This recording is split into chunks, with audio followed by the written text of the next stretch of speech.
Go ahead and start with prayer. Dear God, thank you so much for this time. Thank you for those here to think about how you've designed and desire us to build healthy relationships, Lord.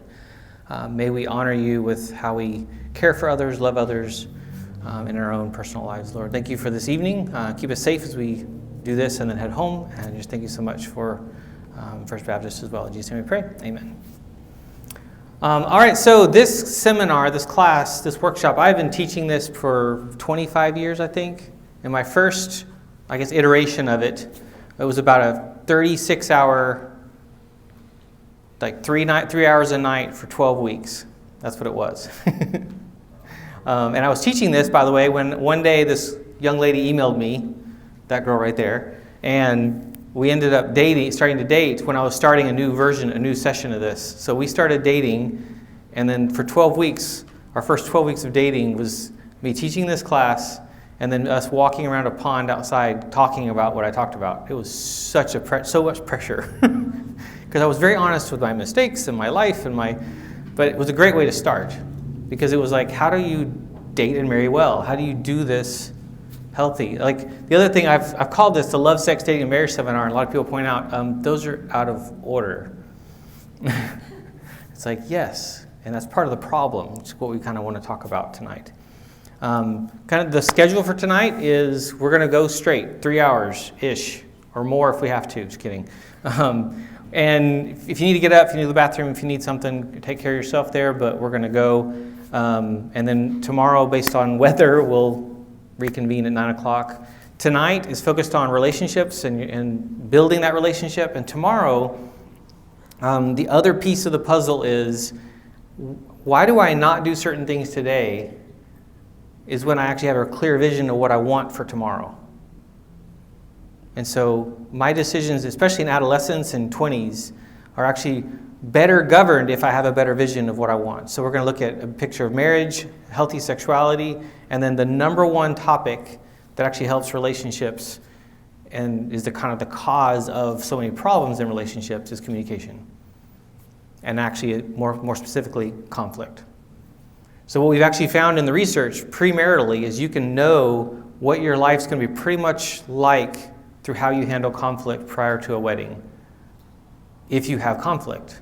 It's like one of my professors in seminary said that when couples come in for premarital and they go, oh, no, we love each other, we've never had conflict. He goes, there's the door. Come back once you've actually gotten rid of your cocaine brain and had conflicts. What's funny is my wife and I, we didn't have conflicts at first. Why? Because I'm extremely conflict avoidant, and she's extremely introverted. And so we did seem to not have any until one day, her roommate walks in the door, and we're sitting at the table just like locked eyes, and all I'm thinking is, I'm out of here, I'm out of here, I'm out of here, I'm out of here. And all she's thinking is he going to let me have my own beliefs or believe what he believes? And ironically, it was around a theological issue and whether dogs should be in the house or outside of the house. Those are the two big. And what got resolved that day was nothing except how you treat someone. So she got to see how I treated her. And the next day is when she said, I love you for the first time. Like how conflict is handled matters, not the topic. The topic is irrelevant. So in counseling, I rarely care about why you're fighting. I really don't care. It's how are you treating each other. So we'll look at that tomorrow. It's really important. This is the best day of my life. I guess prior to that's when she said yes, but this was 350 plus people celebrating us getting married and starting a life together. Ironically, with me having been in the hospital 3 times just prior to this, and for the next 6 or 7 years in and out of hospitals. And she knew in marrying me that she would take care of me, and I was pretty much told I'd be bedridden, and she would be primary caregiver, primary provider. Like it's very humbling to think about how we started, and she's been a stay-at-home mom for 15 years. So it's kind of neat to see what God's done, but humbling to think of how we started, because it's not like the stories you hear, like what you hear, what you even want, the fantasies, if you will.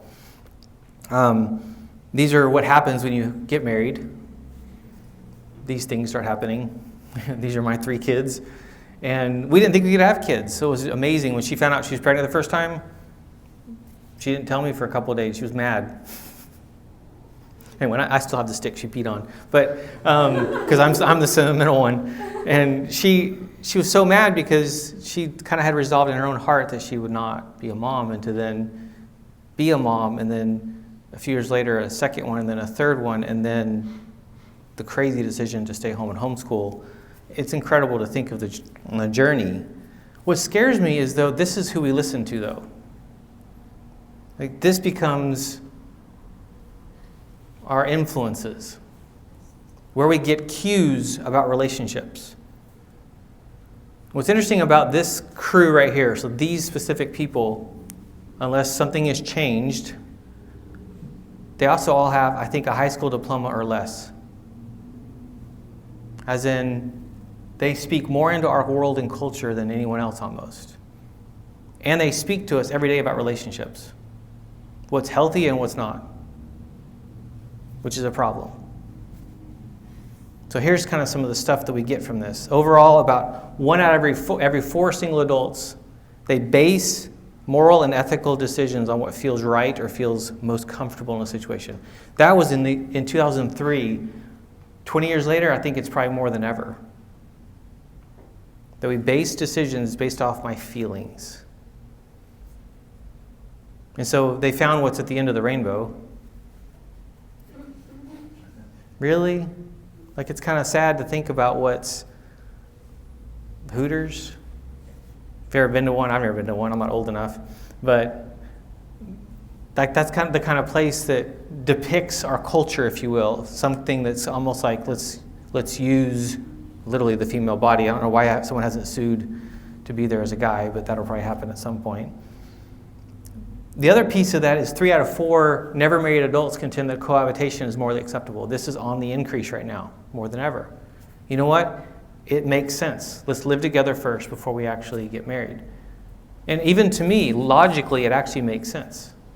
Why in the world will we do this, make this covenant for life when I still barely know you?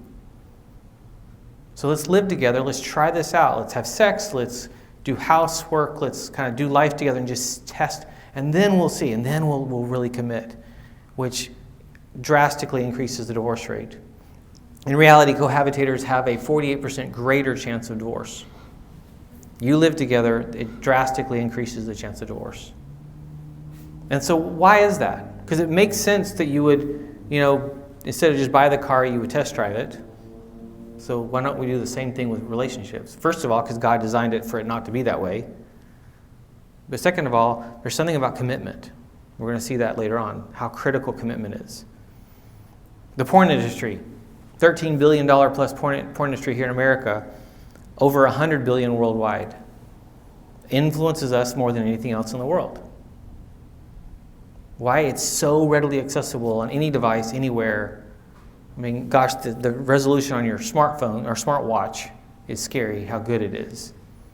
I have clients who, they switch to even a flip phone, and it's amazing how easy it is to access pornography on even those, because it doesn't matter how cheesy the resolution. It's a problem. It's influencing our culture, influencing what guys think life should be like and what girls think life should be like, who I should be, who I should marry.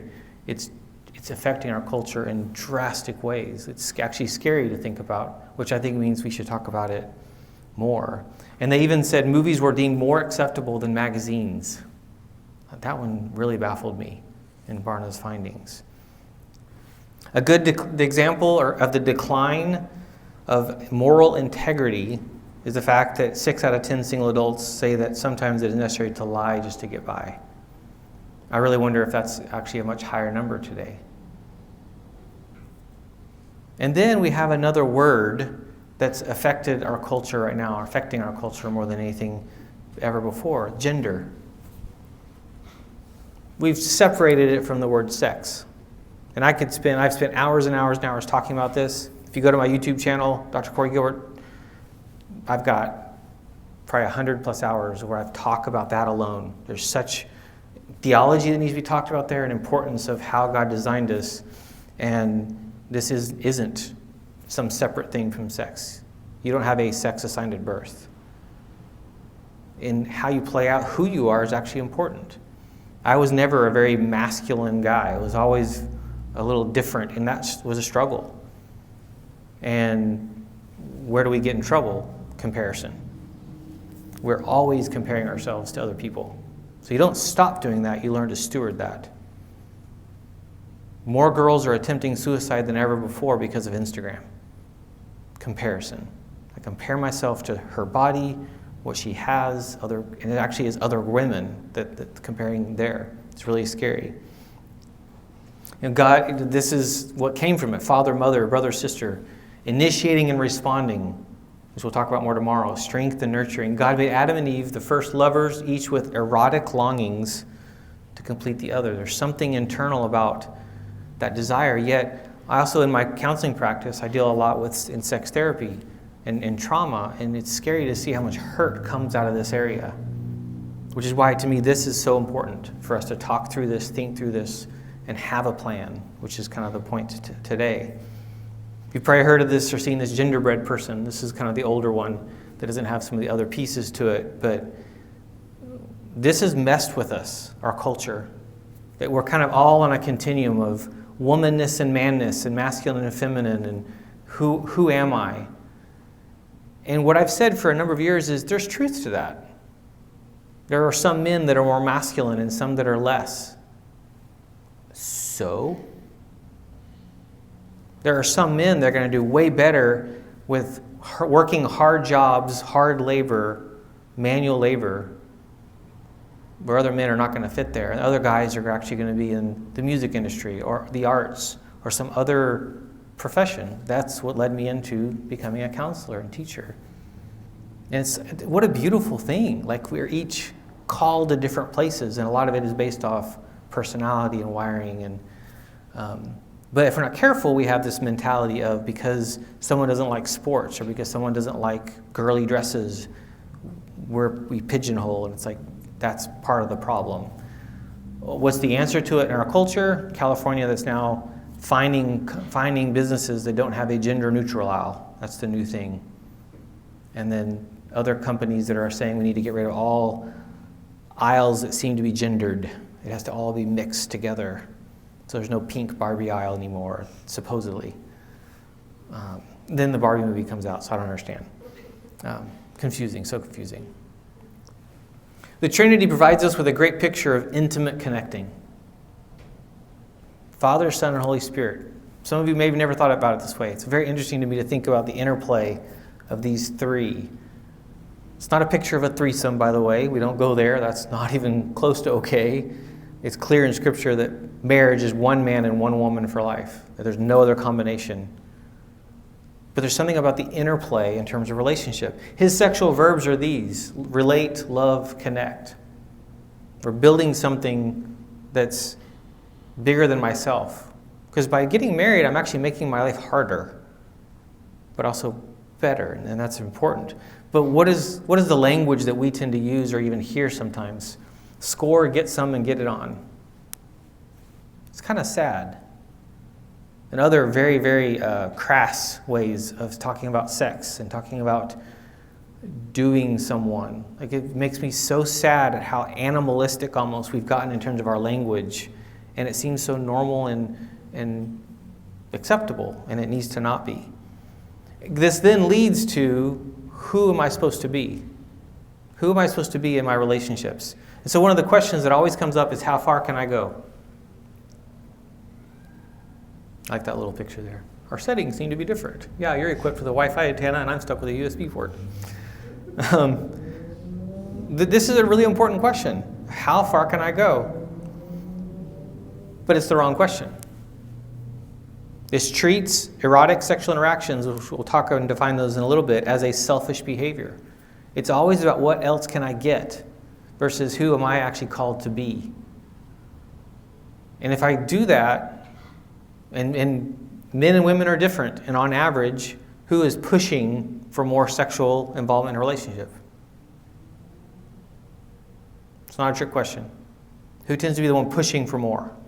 Men, on stereotype. It's 80-20. 80% it's him, 20% it's her. But what are we doing? We're trying to take something literally that's not mine yet. That's the scary part, and we're going to look and kind of define that coming up. In our romantic interactions, how can we find sexual wholeness and healthy intimacy in ways that are pleasing to God? It's going to be a really important question. How can I steward my partner's sexuality and develop his or her true potential to become all God wants them to be? And then another question, how can I value, celebrate, and protect this other person who might be someone else's Adam or Eve? And think about if I had that mentality, if I actually looked at my relationship with you as someone to protect versus take. It changes everything.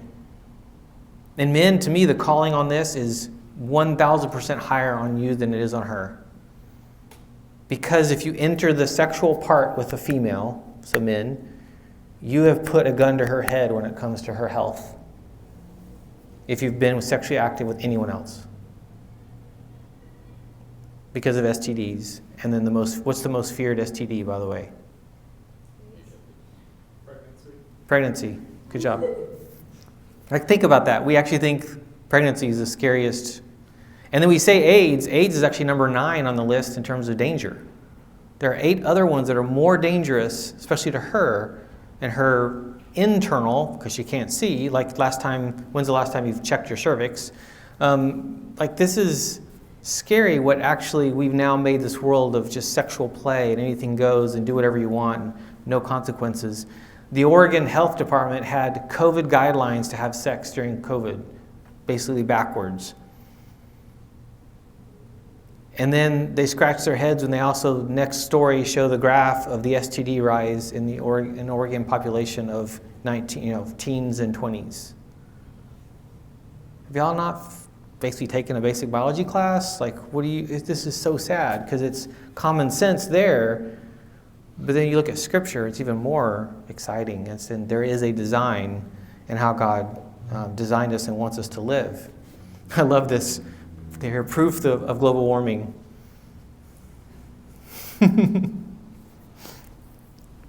It's so true.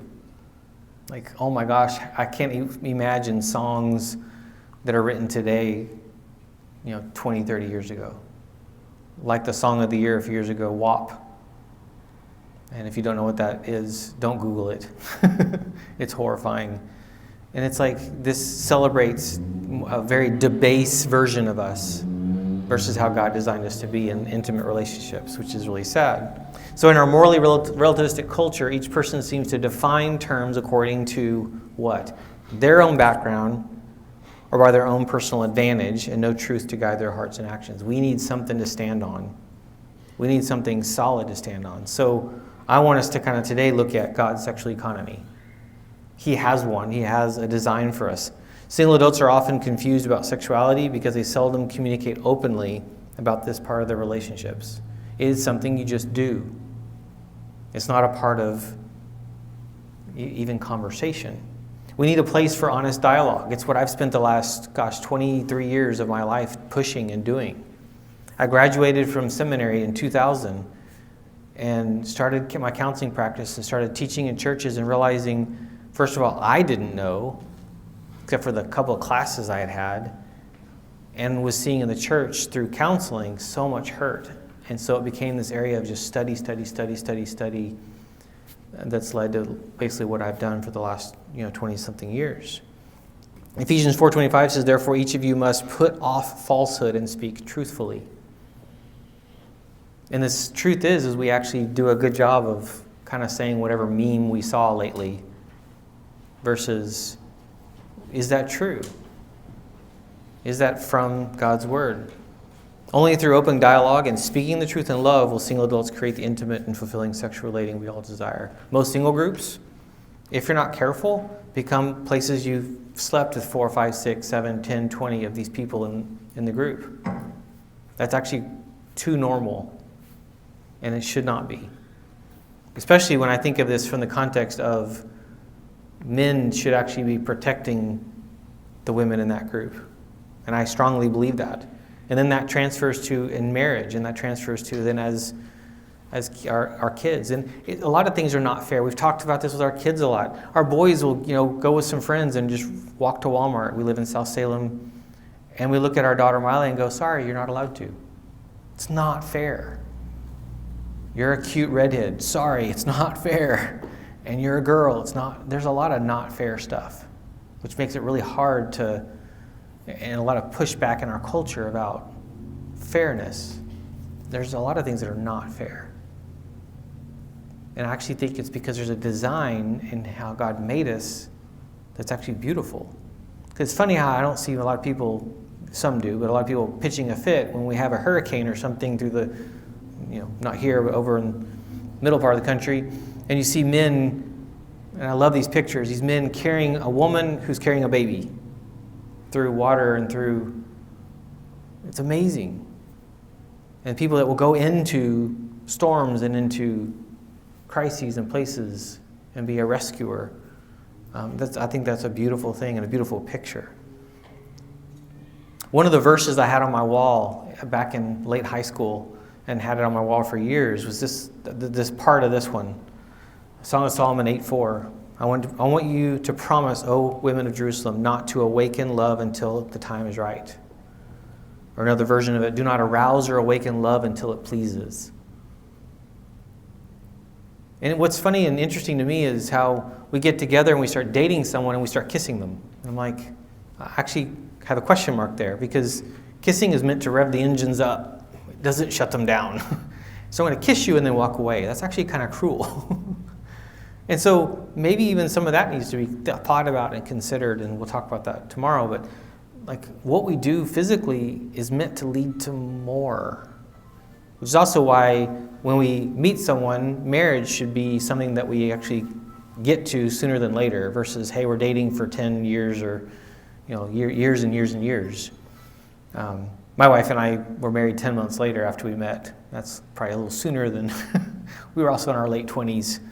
She owned her own house. We were in a different life stage. But when sometimes it's time to do that. So many of our erotic sexual behaviors occur due to inadequate planning and spur-of-the-moment impulsiveness rather than intentional decision-making. There's this group of 6 guys in seminary that lived in a house that I was so jealous of. Because these guys had a rule that no girl was allowed anywhere in the house except the kitchen and the living room. And whenever the next to the last guy left the house, he'd walk over to his buddy and go, out.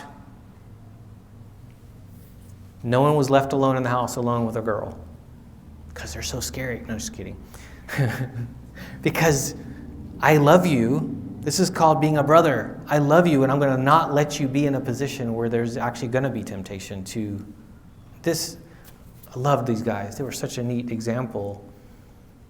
And so the wisdom of that, my wife and I, when we were dating, her roommate came home one day, and she pulls up to the house. She flew in the airport, and she's 1 inch above being in a car seat. She's like this short little cheerleader, cute little thing.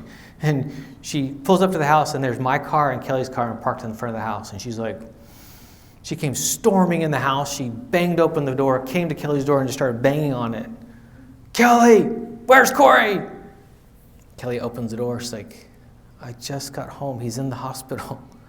Oh, okay, it's okay now. That's a good friend. She loved her friend enough that if I was in there, she was going to go, out. That's what we need more of. I love you, and so because I love you, I want to protect you from yourself even. Really, really important. Watch this little clip. I think Please. marriage is going to be really great. Based on what? Look at this. Jennifer wants a cake plate for our wedding. There's going to be cake. Yeah, sorry to disappoint you, but there's not going to be any cake. What do you mean? Well, I mean, there's not going to be any cake. No, look, she signed up for a cake plate, so there's got to be cake. We have the cake plate 12 years. No cake. How can that be? I don't know. We've also got a juicer, no juice, a waffle maker, no waffles, quesadilla maker. Yeah, I like No, it. senor. Well, that doesn't make any sense. I know, welcome for it. No, look, I don't want to be trapped in a cakeless marriage. Again, Welcome aboard. Love that. We all have pictures of what marriage is going to be like. And what's so crazy is, I would say, it's better than whatever picture you have when you put it in the right context. We have fantasy, TV shows, movies, versus having a best friend to do life with. For me, it was literally, and this is not fun, but within our first year of marriage, me throwing up for 20 some hours at a time and her having to take care of me, that's not romantic. To have your best friend there. And what was crazy is she would touch my back and my skin would crawl with her touch because I was so exhausted from dry heaving and throwing up. But I couldn't tell her because she was just being so sweet and nice. That's marriage. Marriage is the hard stuff too. And then the trips and the fun times and the laughter and so many good things too. But it's both and. It said 11 months after we got married, we were loading a U-Haul, getting ready to move to Mississippi to take this first job of mine, kind of postgraduate, and I end up bleeding out and end up in the ER. And I end up in the hospital. And the doctor comes out and tells my wife of 11 months, I don't think he's going to make it. Which the doctor later came and apologized to her for overreacting, because I made it, but I can't imagine what she felt like standing in that ER by herself. I found out later there was a party back at the church waiting for us to celebrate us and our leaving. I didn't even know that. That's sometimes what marriage is. It's hard. And it's beautiful. Now, as we enter into that picture tomorrow, the idea of marriage, I want to show you something that might be, I don't know, you might like it, might not. This is from Doug Rosenau, one of my mentors. He just passed away last year, and Michael Todd Wilson. They kind of put together this that to me started making so much more sense about these choices we make and where are those boundaries. These three categories: sexuality, erotic sexual behaviors, and true sex. And so they kind of drew this big box of sexuality, the whole of who we are. Then we have this middle kind of smaller one, erotic sexual behaviors, and then true sex. And then it says, and other things that might as well be. In Scripture, there's actually very little that it says about what true sex is. What should be in that little box, based off Scripture, that's reserved for marriage? Any idea?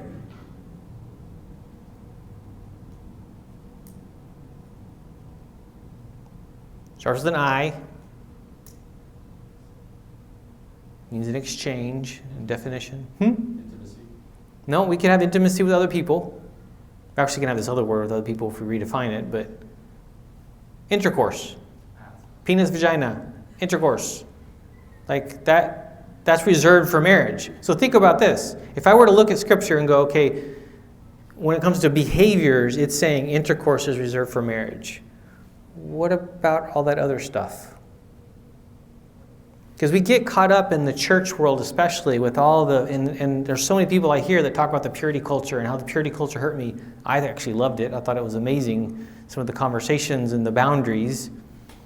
But I do know a lot of friends even who are really harmed by some of the mentalities of that, of boundary, do not do this, do not do that. But some of us also like some of that, like tell me what to do and what not to do. Thank you. And others of us go, wow, here's what I get to push. I like to push boundaries. So if intercourse is in that box right there, everything else is fair game. Technically, but not really. As in what I want you to do, what I would want every one of us to do, is to actually go, you know what? There's sexuality, the whole, and we're going to look at these in a minute, kind of separate them out. And then there's these things that we do, maybe with someone who I'm moving towards marriage with. Do I want to have a lot of people that I've done that with? Or that have touched me or done stuff? That's a decision to be made. I am now choosing to fill up that true sex box. That's a very different mandate than thou shalt not touch the bikini areas. Or thou shalt not pet over or under thy clothing. We make up verses. We put some little cute chapter name and number to it. And so if you think of this bigger box, let's move out first to the bigger picture of it. Sexuality, what we experience relationally in our day-to-day interactions with others. So it's the largest box we all live in, whether we want to admit it or not, because we are all sexual beings. I cannot show up to a counseling office and sit with a client and not show up being male. Like there's aspects of who I am in my persona that the client doesn't. Now, are there some people where it's confusing as to who they are? Yes, and they're doing that on purpose. That's not talking about that. Where they try to confuse whether they're male or female. I'm not talking about that. But in my presentation of myself, I'm always a male interacting with whoever it is, male or female. So my touch matters, my eye contact matters, where I look matters, how I act matters, everything matters. Now, I know this sounds weird, but what if I say that's your sexuality? That's the whole of who you are. Now, what we tend to talk about is that's just relationships, and our sexuality is very intimate and internal and personal, and it's my body. And I'm going to say, let's expand it more, because here's the clincher. I believe if we had better single adult relationships, we'd have stronger marriages. If you had better same-sex and opposite-sex relationships, it would strengthen our future marriages. I had a really hard time relating to other men, other guys, because I was so different than them. And it affected me for years, and it affected me. I then got married, and it affected that. And I remember the day that I finally started making male friends and realizing, man, I'm missing out on so much. But to me, most men were just so debased. They want to talk about three things: sports, politics, and boobs. And I only liked one of those topics, and I wasn't going to talk about them to them. You can guess which one. Anyway, I could care less about sports. Don't care. The fact that so-and-so won or lost does not affect me. But that's also that's what I grew up with. My dad was that way. I didn't really get in. Others are very, very much, that's they vote for they go for the Dallas Cowboys, so they're depressed all the time, or things like that. That's all my family, extended family. But in all of my relationships, I am relating as a male, and I'm going to use the word sexual. I know it sounds creepy. But think about how, like in my culture where I grew up, by the way, I grew up in Chile, South America, did not grow up in this country. In my culture, you walk up to a person this close. You interact very close. And I had to teach myself to step back and teach myself to keep a distance, because this is not the same as where I grew up. You also kiss everyone. You touch cheeks and you kiss the air, basically. But the intimacy there, I miss it at the deepest core of my being. I miss that culture. There's something there that I feel like is missing. And every place I've lived across the country has been different when it comes to hugs or touch or eye contact or any of that stuff. And it's interesting to see. It matters. If we did that better, I feel like our marriages would be stronger. Our sexuality propels each of us to desire genuine relational connection with God, others, and potentially a mate. I had to realize for myself, how could I expect another woman to want to be with me more than a few seconds if I don't even like myself? And in my mid-20s, that's a lot of the work God ended up doing in my life, where I ended up living alone and I hated it. And I was maturing, I was growing. It was really critical in my story. It's not something everyone needs to go through, but it was critical for me. Sexuality also includes our general sexual desire, our gender makeup, masculine, feminine, how we present, how we live, how we do life. And so it's that bigger box, and then unlike animals, humans make choices to create erotic arousal. But it's 20% body-driven, 80% mind-driven. What is your greatest sex organ? Your mind. We get obsessed with body parts, and it's like, actually, it's all in here, and it demands stewardship. You see someone, you need to steward what you do with that in your heart. It's something that doesn't go away. 1 Peter 1:13-14 says, "So think clearly and exercise self-control. Don't slip back into your old ways of doing evil. You didn't know any better." And I love that last part too. We need to have grace for those that don't know any better and have them an invitation into, here's a very different story you could live. There are a lot of men that are hound dogs and a lot of women that are scary, I would say even perpetrators. They are crossing the line, seeking the Proverbs 6-7 temptress. Those are, I would say, the exception, not the rule. Just like if you want to read a really good book right now, Nancy Pierce's new book on the toxic war on masculinity. Great book. She outlines the history and shows it's not true, toxic masculinity, in terms of what the media and others are saying. But here's what is true. And what's scary is her findings and her research are Christian men are of some of the most faithful, trustworthy men when it comes to marriage and family. And here's the measurement. They go to church at least 2 or 3, I think it was 3 or 4 times a month, and they're involved. They're not just attenders. Who is the most toxic person? The nominal Christian. The person that says they're a Christian, but they've heard that one sermon on submission and they take it too far. They abuse, they use Christianity, they use words. Who's in the middle? Non-believers. So you got these two cap-ins. What happens in the research is we put those two Christian groups together, and that's where a lot of the bad data comes from. Versus, no, most actually Christian men are some of the most trustworthy, healthy, but boy, you could probably list a list of people that aren't. I can.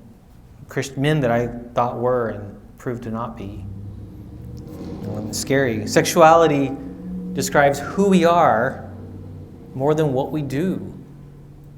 This is meant to be, it's a part of us. I can't get rid of it. I wanted to all through my 20s, my early 20s. To me, sexuality was a sin and I deserved to go to hell. If you look at a girl and think something bad, I deserve to go to hell. Anything I thought was just sin. And I didn't understand because we weren't having dialogues like this, which is why I've been talking about this stuff for all these years. So if you think of sexuality as the whole, what is this other category? Erotic sexual behaviors. These are the actions, both physical and mental, that are romantic or erotically arousing, such as fantasy, sex talk, kissing, caressing. So these are the things that actually you would be doing with someone that you're pursuing marriage with. Where are those boundaries? Right now, if you think of the categories that I've given you, sexuality, erotic sexual behaviors, true sex, and we only have intercourse in that true sex box, that means if you're dating someone, hey, go for it. Anything goes. Or maybe not. Maybe we need to really think through a plan. Why wouldn't I? Why would I move more of these things that are kind of in this middle category into that true sex box to protect me from me and us, and especially the other person? This second box will be open and enjoyed only by those who are deliberately choosing to enter into a coupling relationship. We're heading across this metaphorical bridge. These are activities that are considered romantic or arousing. You would do these with someone you might be dating, but you wouldn't do this with other guys or girls that are kind of in your group. We could sit here and we could probably talk through different lists that we would have. As if you're dating, you kiss and you might hold hands and you might hug, real hugs, not the side hugs, that kind of stuff. And you get all these, what is and isn't allowed, and it's kind of cheesy in some way. Because to me, the problem is those are behaviors. I want your heart. We can do lists of behaviors. What changes me and changes you is our heart.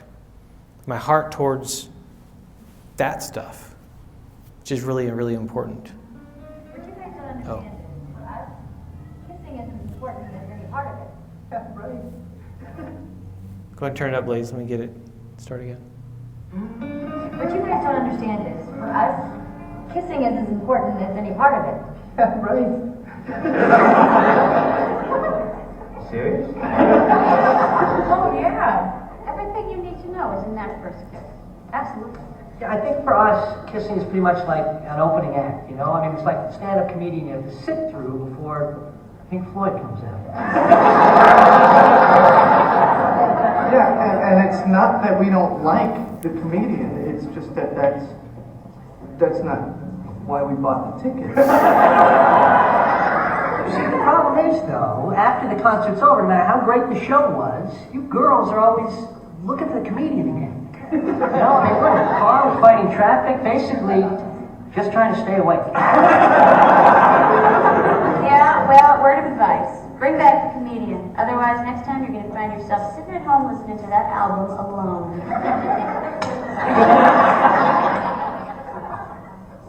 Are we still talking about sex? Joey. So funny. We all have a list of what's is or isn't what we would or would do in our heads, whether we've thought about it deeply or not. Like it comes from somewhere. We've heard it somewhere. We've heard some sermon. We've heard something. And I want to be clear, this true sex box, you actually have to also couple it with other scriptures that actually say what? They say there should not be even a hint of sexual immorality. Well, question, when I am dating someone and pursuing marriage with you, is my thinking of you in a sexual way sin? This is also why we were talking about how this is a physical and mental choices you make. Where's the boundary around what I think and feel towards you who I'm pursuing marriage with? Because all of a sudden, we get married and you flip a switch and everything's fair game. Not really, but that's what it seems like. That's not how it should be. This true sex box here, those most intimate of erotic sexual behaviors that are biblically reserved for marriage between a man and a woman. Look at Hebrews 13:4. Give honor to marriage and remain faithful to one another in marriage. God will surely judge people who are immoral and those who commit adultery. So at minimum in this category of true sex, it includes all intercourse behaviors, oral, anal, vaginal, and mutual orgasms.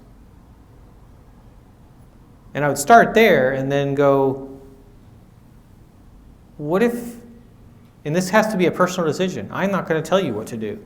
Why? Because I look at Scripture and it says don't have a hint of sexual immorality, but it also says the intercourses are for marriage. So it's like, okay, so is everything fair game? And I go, no, but be careful about putting, in a sense, words in that are saying it's from Scripture that are not there. So, however, true sex may include other erotic sexual behaviors as well, especially those including genital expression. This needs to be a boundary. And one of the reasons we can look at it very overtly is, yes, by opening that door, multiple things happen. You're now more bonded than ever. Secondly, there's a risk. A high risk when it comes to STDs, pregnancy, other stuff like that we don't want to open that door, hopefully. And we need to live with the awareness of we're in a broken, fallen world and these things actually happen. Because the sexual part is made by God, but he actually said, and here's the context, here's the boundary around where it actually is meant to be expressed. So this box is to remain unopened until the most intimate of relationships, which is marriage. In God's sexual economy, true sex is at minimum defined as sexual intercourse. And so as a couple, and this is what I would like to see people do, is you meet and you start kind of talking about relationship, at some point early on, you need to set some parameters. What are our boundaries? And we're going to talk here later on some of what that looks like. You actually do that ahead of time, it saves a lot of heartache. When my wife and I met, we knew we were both virgins, and we actually knew that this stuff is reserved for marriage. It means temptation wasn't there. Desire was, at least on one of our parts, but the temptation wasn't there.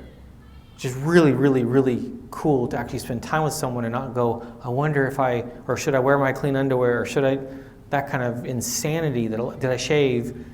No, you don't have to worry about that. Because we'll open that door after there's been a wedding in front of our friends and family that celebrates our relationship. But here's part of the problem too. If you think of the sexual part, look at this. The gift box of erotic sexual behaviors in premarital relationships will always be incomplete.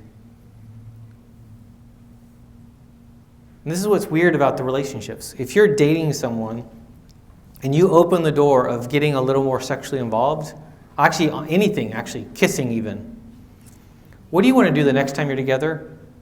and the next time you're together, and the next time you're together. You're obsessed about this, especially what at least one of you is, if not both. I want more of that. But kind of like when you hold hands the first time, it's like, But after a while, it's like, now it's clammy. And so then you want more. And then after a while, my arm hurts. And you want more. And it's meant to be progressive.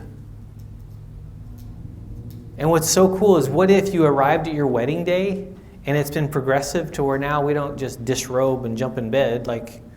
No, it slowly progresses. And what I actually do a lot with premarital counseling with couples is helping them prepare for a honeymoon that's probably very different than what they've talked to their friends about when it comes to a honeymoon. Don't just go 0 to 1,000 on your wedding night.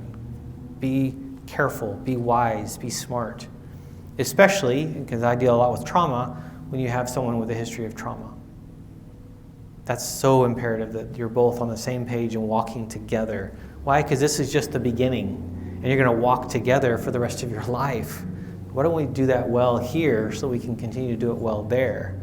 Is beautiful. And I love some of the emails I get and comments I get from people of where they did that and their honeymoon was night and day from what they expected it to be, in a good way.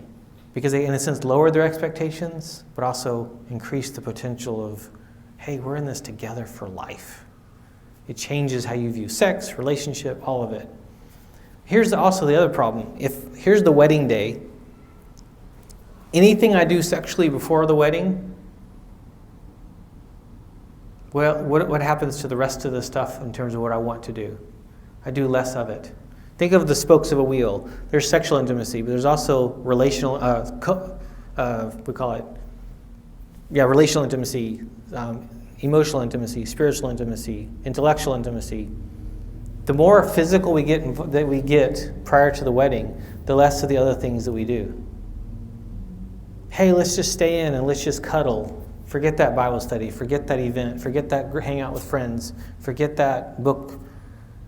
It becomes obsessive almost. And then here's the cool thing. Wedding, now we're on the other side of that. What happens here? If we actually don't have a healthy sex life, it affects all those things too. Here, it actually taints it. Here, it's actually critical. Because in marriage, there's actually meant to be a regular sex life that actually is drawing you together, and regularly drawing you together.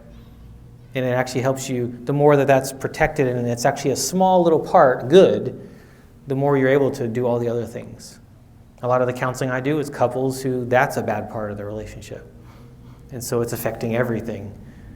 Get that one little piece fixed and all of a sudden everything else comes into place. What is that? What's the fix? Marriage counseling. Talking, it's relationship, it's communication, it's conflict resolution. It's he doesn't see her, she doesn't see him.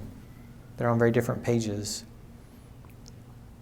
And although true sex is in marriage completes the earthly metaphor, it too remains an incomplete and dimly reflected mirror of the ultimate intimacy.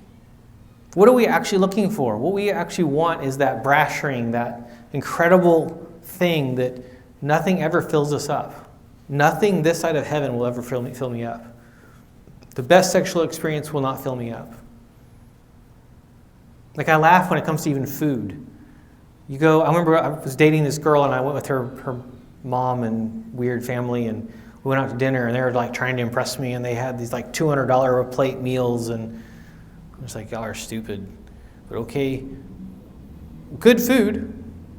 But what happens a couple hours when you get home after a good meal? You go raid the fridge, you have a bowl of cereal, you have a Pop-Tart.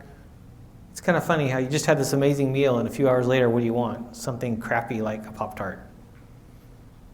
Sex is kind of like that. You could have the best sexual experience and a few hours later, it's like, you would almost take anything. It's scary to me how nothing this side of heaven fills me up if I look at it that way. And what America, the culture, Harvard University has classes on kink and how to do all sorts of weird stuff sexually, and it's disgusting, actually.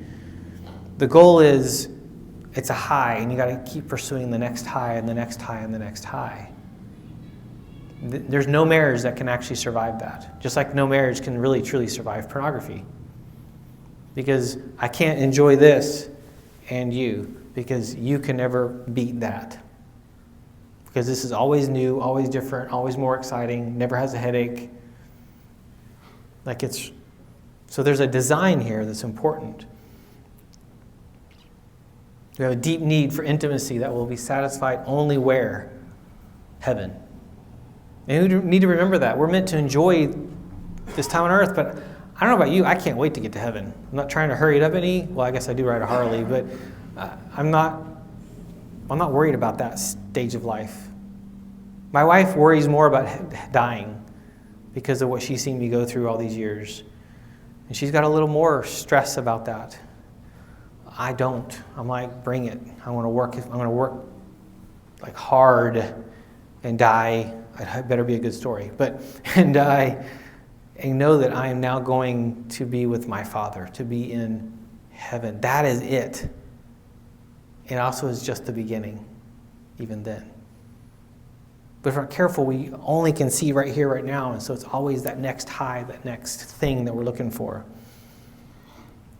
And so what I want you to be able to do is to see that all of your relationships, all of your interacting with other people, you have a sexual self that you're living out that with other people. Then you have these things that you would do with someone that you're dating that you may or may not have thought through, and I want you to think through those. And I'll give you a picture of that in a second. That then lead to, here's what you say, I'm going to protect. And that's important. To be wise in saying, hey, I want to put more and more into this true sex category because I don't want to have had that experience with multiple people. So another question, how do I attract someone? It's not in finding the right person, but knowing what you will not settle less for. We've got to make a plan. What is it that you actually want in your future? I mean, honestly, I would say in my early 20s even, it was kind of just anyone that said yes or give me the time of day seemed to be that person. It didn't take much. Oh, she's female, yay. Then I was in good context where I was meeting really good people in church and Christian university, but I couldn't see beyond that and how critical it was or would have been back then. And actually there was a professor I later had in seminary that came and spoke in a chapel when I was in college that just challenged me and shaped me in great ways. So think of it this way, from Genesis 24, a wife for Isaac. What were the standards for when they went back to the homeland to find a wife for Isaac? Be of Abraham's family, a believer. That's number one. Do not be unequally yoked. That they're actually, and it's not just that they're a believer, that they're showing it, they're living it out. So an active faith. I remember I met this girl at a dance one time. There's this place in Dallas, Texas. It's called the Country Dance Depot, ran by some Baptist deacons. No drinking, no smoking. They had lessons. It was so fun. But I met this girl there one time, and every time I called her, she was too busy to go do anything because she was involved in this and involved in that. And every time I called her, she got more attractive because she was serving others, and she wasn't sitting around waiting on some guy. I never saw her again after that one day. I can't even picture her in my mind's eye now, but I just remember the feeling of every time I called her, she got hotter and hotter in a sense, because it was like, this woman she's not sitting around. And when I met Kelly, she had a great job, had a great family, had a great church, owned her own house. She wasn't sitting around waiting, which actually at that point in my life was terrifying because she didn't need somebody. Willing to follow, as in this relationship is back and forth. Are you willing to follow her, and is she willing to follow you? That relationship is critical. Trust and seek God, and He will show you. This is a hard one. I've heard it from so many, especially men. But God has told me that she's the one. It's like, has He told her?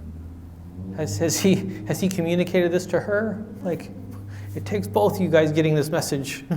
So careful with that one.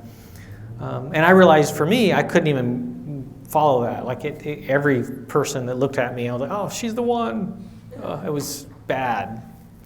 Even though I had one girl I chased for like 7 years, one of my best friends, and never dated, but went to her wedding finally, and I just sat there and cried like a 2-year-old because she was not going to be my wife.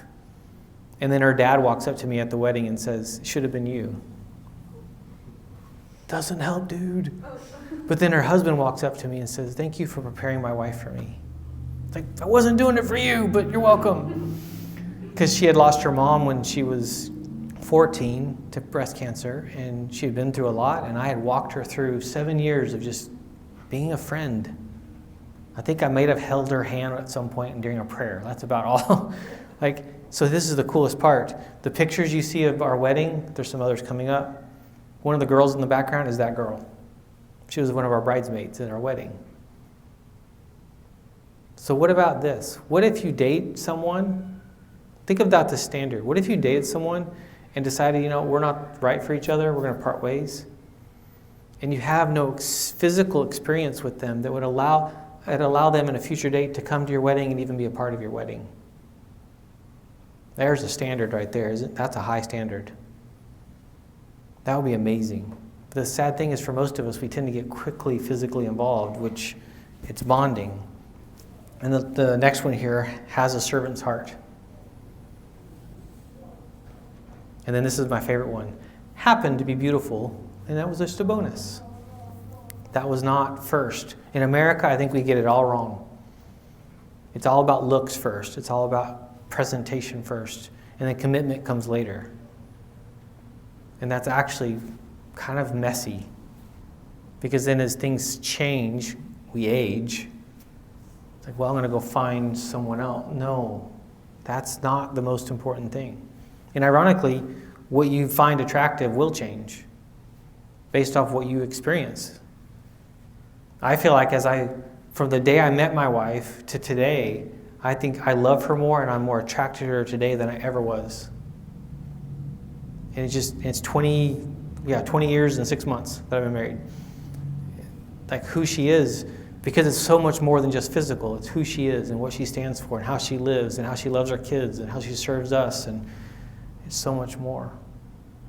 What about for a man? His name was purified oil, character, virtue, integrity.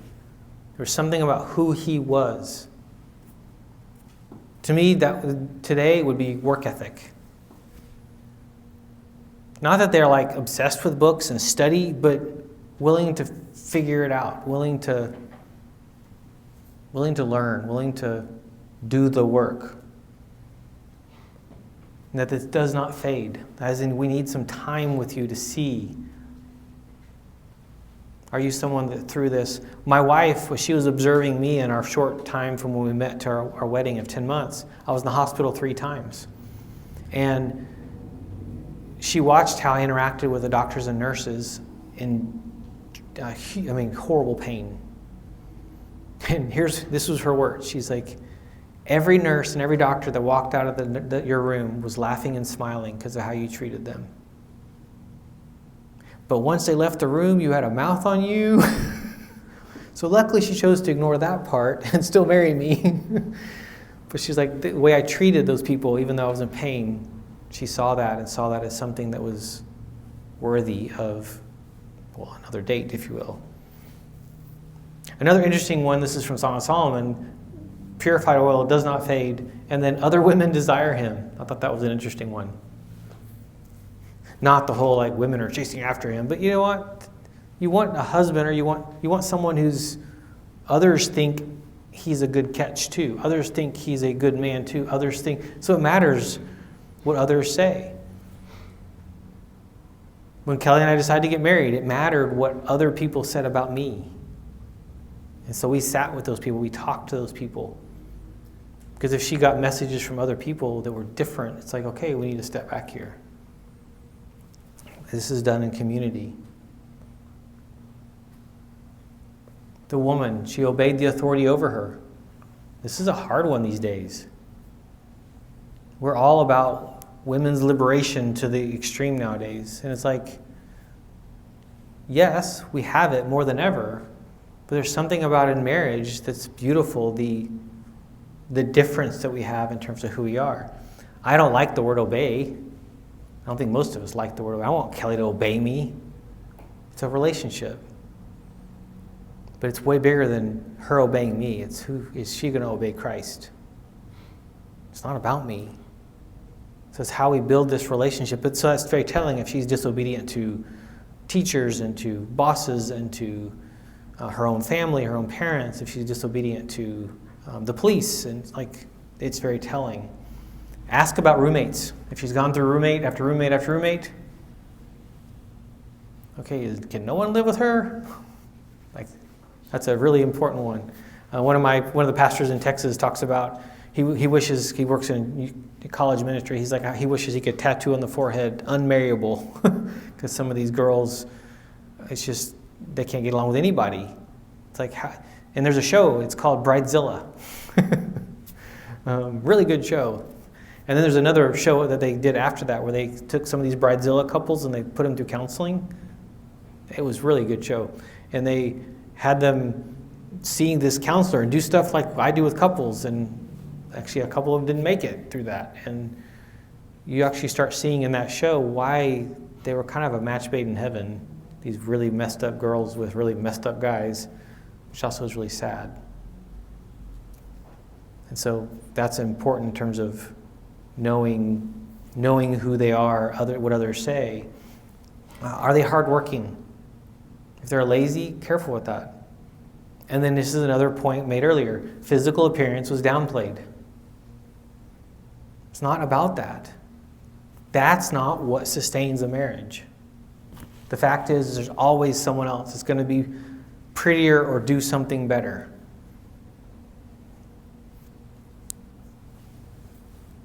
So when are you ready? When are you ready to make that step and actually begin building a relationship? First of all, it's having a silhouette in your mind. Knowing the things you will not do. We need to have a plan. What is it that I'm planning to do? And to not do? And then here's an even more important one. You're willing to be single. Do not settle. Willing to be single. And that was a hard one for me. I mean, I got married at 28 thinking God had abandoned me. And the irony is at 28, I had been a therapist for 2 or 3 years at that point, I think 3 years, and doing counseling and marriages, parenting, sex, and going, oh God, you've left me behind. No, he knew exactly what he was doing. So he was growing me up, putting me through some things I needed to go through. And then the last one here, when you've become the person. God's working on you, and you've got some pruning that has to happen, always. Once you get married, your husband or wife will help you know where you need probably pruning, but just kidding.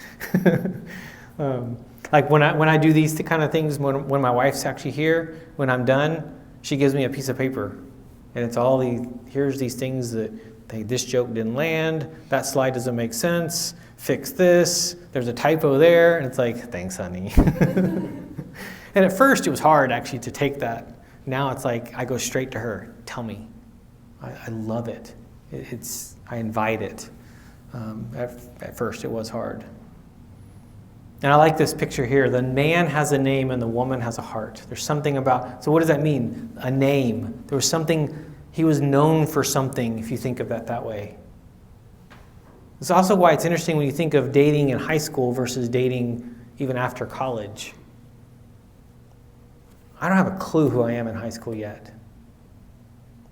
And I can build the physical relationship, I can build the intimate relationship, but I have no clue what tomorrow holds. Then in college, you're kind of in that middle ground and you're still putting that together. And so there's a tension here. There's two pieces. One, I believe you shouldn't start dating until you're a junior and senior in college. That would be ideal. Because you know yourself better and you can then get married and it's all nice and perfect, except no relationship is nice and perfect. So if you meet someone earlier, it's like, okay, this is going to be a different schedule, if you will. But here's the cool thing. There's a pastor in Arizona that has been really pushing this. He believes we're pushing marriage way too late, which means we're walking in with way too much baggage. And so his push is we should be getting married at 18, 19, 20.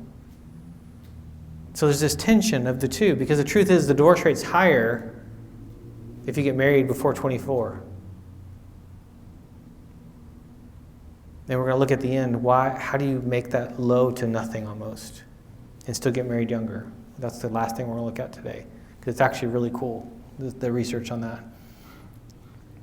How do you build this? A name, the man has a name, a woman has a heart. You get deep embers of love, morality, honesty, forgiveness, devotion to share back and forth and let these glow red and hot. And then they can glow infinitely. And what do you do with a fire? You put it in a space that actually has some boundaries around it, not in the middle of the living room. But you want something that's going to burn long term versus flash bomb, if you will, and then fizzle out, which is what an affair is, which is what things that are just now in the moment because we're tired and because we're frisky or whatever else. So what should I do? Run as fast as you can to Jesus Christ and look to the right, to the left to see who's running at the same speed. And if they can keep up, I like that part, invite them to join you. So many men and women are running towards Jesus, and then they meet someone and they go, phew, and they leave their calling. They leave what God's told them to do because of some guy or some girl. And I'm like, maybe not. I met this girl in eHarmony prior to getting married to Kelly, not after. But I met this girl in eHarmony. We met in person. It was amazing. She was so amazing. And we met again, and then she chose someone else over me. She chose Muslim women over me. Her heart and call to minister to Muslim women was so strong.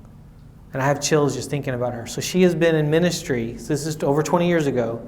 She's been in Burma, Indonesia, the Philippines, India, and she's now back in the United States, ministering and loving, sharing the gospel.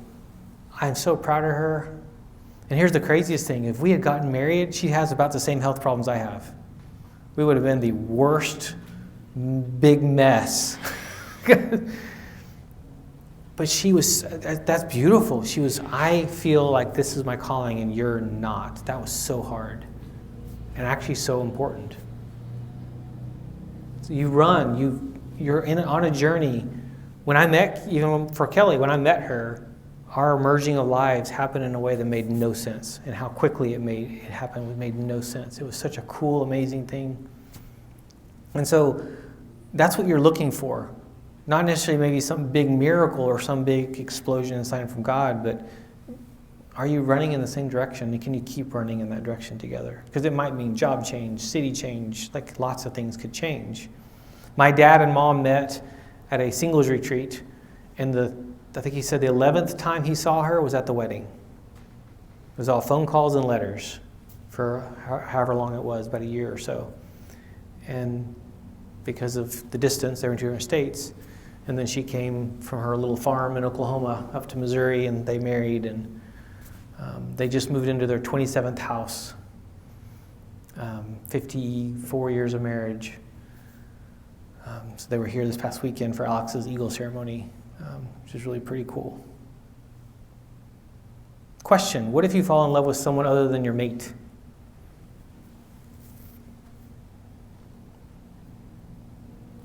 What if you fall in love with someone other than your partner?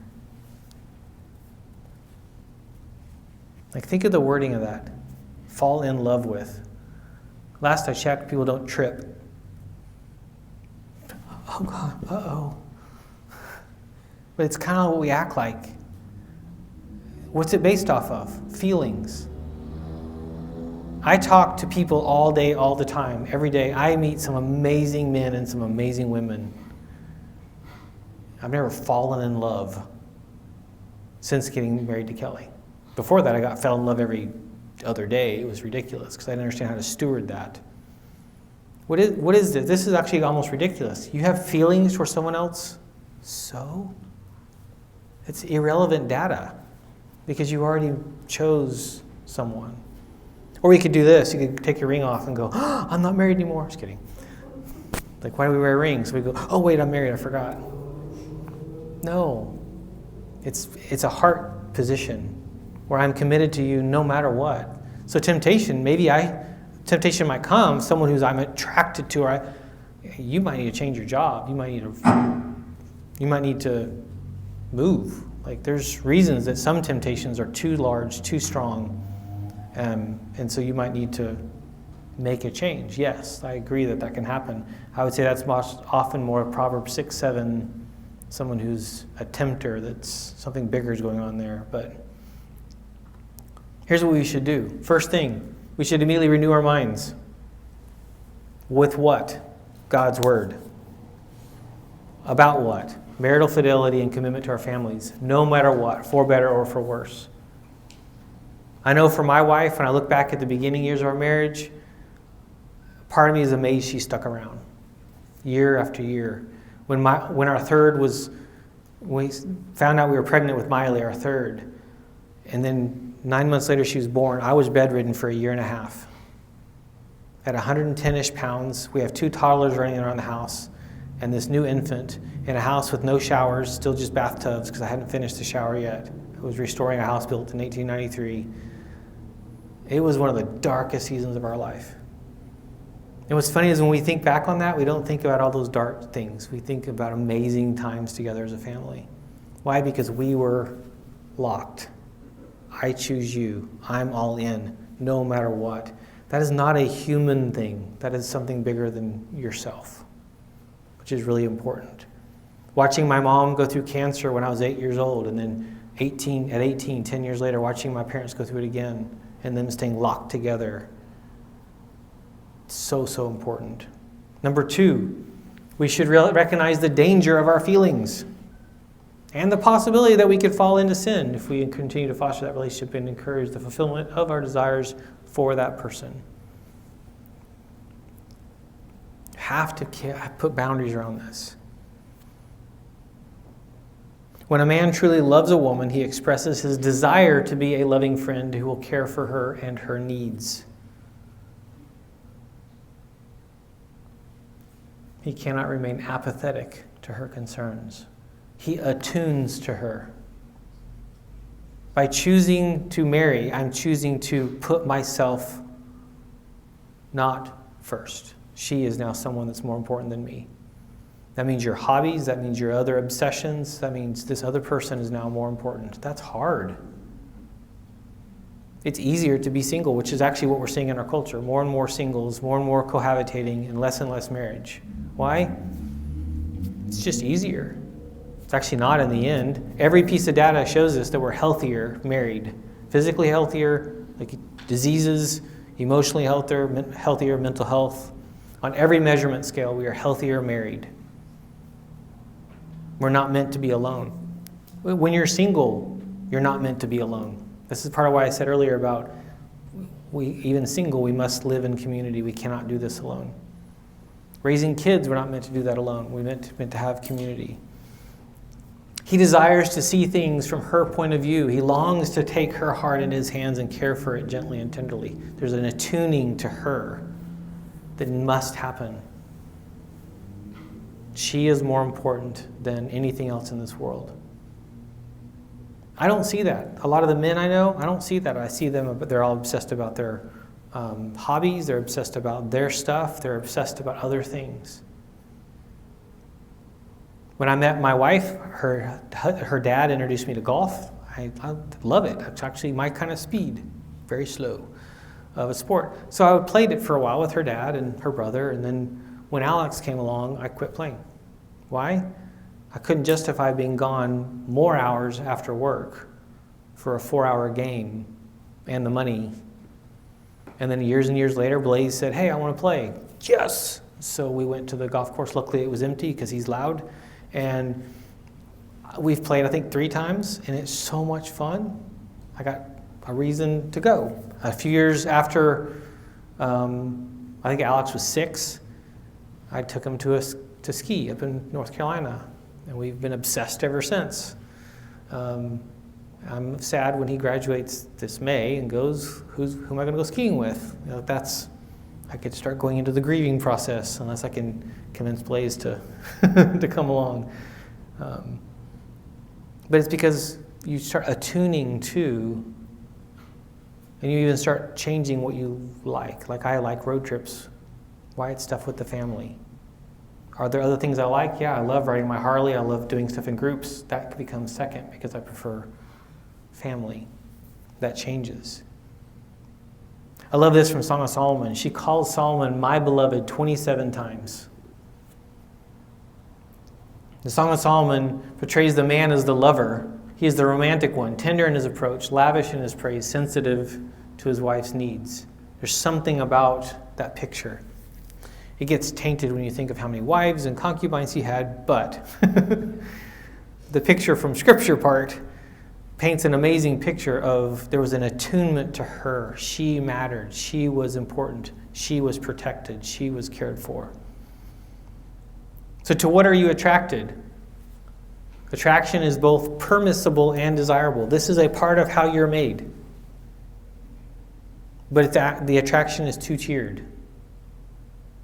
Because I bet you, most of you aren't attracted to this. Sad to say. That's not what a lot of women don't sign up for a husband who's just that dude. I like this one too. Sex sells. Unfortunately, we sell coffee. So what are these different tiers? The two tiers, the physical one is the first tier. This is automatic. It involves all the senses. What I tell my college students is you could line up the campus, and I know there would be a shortage of guys. You could line up the campus, and you could walk down and kind of like a speed dating. You could go down and have a little brief conversation and even no conversation, but you could eliminate probably most people. Nope. I'm not attracted to them. Based off just physical, you add in like one little brief conversation you could eliminate. And I would actually say more likely than not, you might have eliminated a better match for you, a better fit for you, if you just use that piece of information. The tier 2 is their character and spirituality.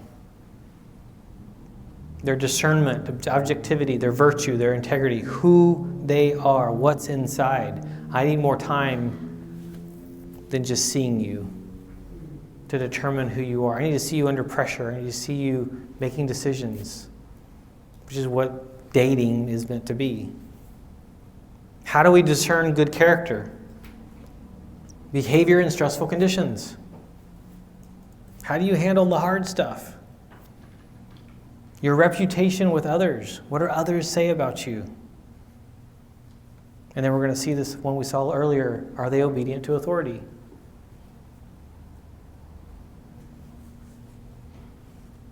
So we need to have these things in place that we're going to even do that helps us make a wise decision.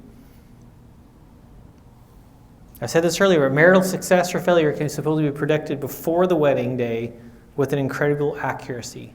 There's things we can know prior to the wedding that actually would really tell us if we're on the right track. So I'm going to give you actually 7-point checklist of faulty mate selection. And I remember when I saw this list the first time, I was like, dang it, I think like 6 of these are me. So I had a lot of growing to do. First one, the decision to get married is made too quickly. The younger you are, the more time you kind of need to see each other to nurture that. But for some, this decision is long on fantasy and short on reality. We have great dreams, baby, but we're not living in the real world. So there's something about taking your time there, which is really important. Second one, the decision is made at too young of an age.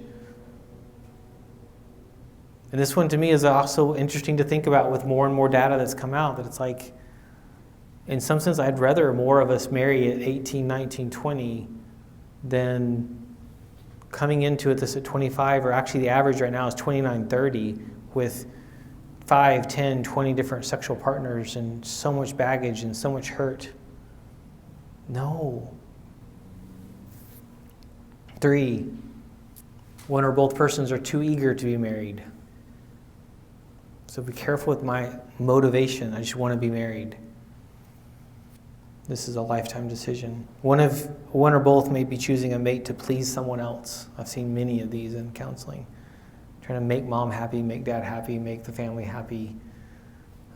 We are not joining farms anymore. So this isn't that era where we've got to give 15 goats and 4 cattle and we're going to, we're not in that. 5, the experience base is too narrow. And I'm talking about dating. It's people, relationships in general. You don't need to go date every single person to go, okay, what kind of, every group you're in, you can evaluate the kind of things you like and don't like about personalities and the opposite sex. The couple has unrealistic expectations because a real marriage and a successful marriage actually takes a lot of work. And then one or both may have unaddressed personality or behavioral problems. It's not a deal breaker if they have them, it's about addressing them. We all have a mental health. I hate when we talk about mental health problems and we tend to point a finger. And it's like, no, we all have a mental health. How are you stewarding that? One of my nemesis is depression. It sinks in when I least expect it. Very much every December and May. Those are my 2 worst moments. Why? My college students leave me. And I sink every time. It happened this December again. So what did I do this December? Tuesday I turned in my grades, and within the hour I was ripping my living room apart, painting the ceiling, and then Christmas Eve at midnight I finally finished the project and got our living room back together. We all helped. Painting, and the tree got moved around multiple times. And why? I'm distracting myself from the fact that I'm not doing my normal job. Depression is something I have to deal with and have to really watch. Once a person is attracted to someone, the dating process begins. So it tends to be what starts off this thing. I've kind of picked you. Does it always happen that way? No. My favorite stories are the ones where we're best friends and we never thought that way about each other. And all of a sudden it's like, I love those stories. Everyone's got a different story. But then when we kind of make it official, usually when we change our Facebook status, then this is where it kind of begins. Now it's almost public. Not when you just sit together in the lunchroom. That doesn't make it, in college it makes it official, but the goal of a great date is to build respect for one another. A great date is not centered around entertainment alone, but around quality time. It actually matters what you do, but also in a safe environment. When I met my wife, I met her online. We talked for a week through email and phone, and then she gave me her address to pick her up to go on a date. I showed up an hour early because I'm creepy, and when I met her for the first time, I told her, don't you ever, I never thought I'd see her again, by the way, don't you ever give some strange guy your address. 2 single women living in a house by yourself. Don't you ever, I remember scolding her for giving me her address. It was like, you weird girl, don't you do that. Not knowing that we would be married 10 months later. But at the end of that date, we went to the front porch, we shook hands, and I said, can I ask you out again, just to be nice? And she said, yes, just to be nice. It was like, holy crap. Whew. And then the next weekend, she said yes, I asked her out again, and it's like something happened. I saw her every day from then on until we got married. And it wasn't like all those other feelings of butterflies, and it was so different. Which is also part of where I realized this is different. This is way more beautiful than just emotions, just attraction. I want more than that. Here you go, speed dating. 6 minutes more to go. Yeah, that's going to go well. Second date, perfect time to say I love you. That was how I functioned, by the way. But I swiped right on every girl and still no matches. Yeah, I love that. Hey girl, feel my sweater. Know what it's made of? Boyfriend material. Benefits of dating me, you will be dating me. I could go on, but I think I've made my point. That's funny. We can go to the volume real quick. I'm not sure where this one's at. I love this one. This is such a great picture. I might have to lower it down in a second.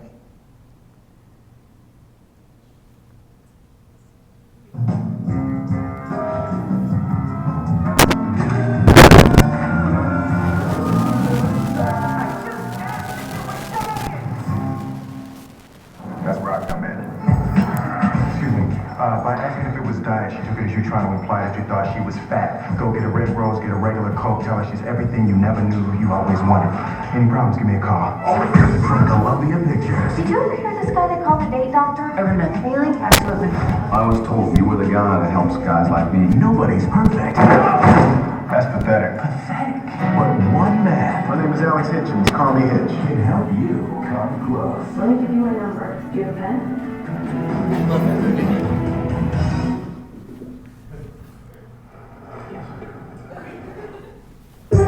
He can show you the moves. Elbows 6 inches from the waist, 90-degree angles. This is home. You see somebody you know, I don't want none of this. Don't bite your lip. Stop biting your lip. None of this. Okay, see, now that's what I need to be learning. In the club with my homies, trying to get a little VI, down in the monkey.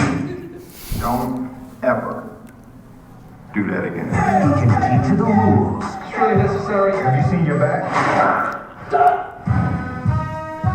The guy with all the answers. Whenever I'm around, I just can't get my stuff right. I saw that going differently in my mind. We'll have some questions of his own. Is it me or is it just a little itchy in here? Wow, are you okay? Well, I know what's happening. You think that I'm in a stressful state because I'm trying to make a good impression? No, I think you have food allergies. Oh, Will Smith. it is not that serious. Hitch, the cure for the common man. 8 out of 10 women believe that the first kiss will tell them everything that they need to know. The secret is to go 90% of the way and hold. Show me the magic. Show me the magic. I said come 90, then I come 10. You don't go the whole 100. You overzealous son of a...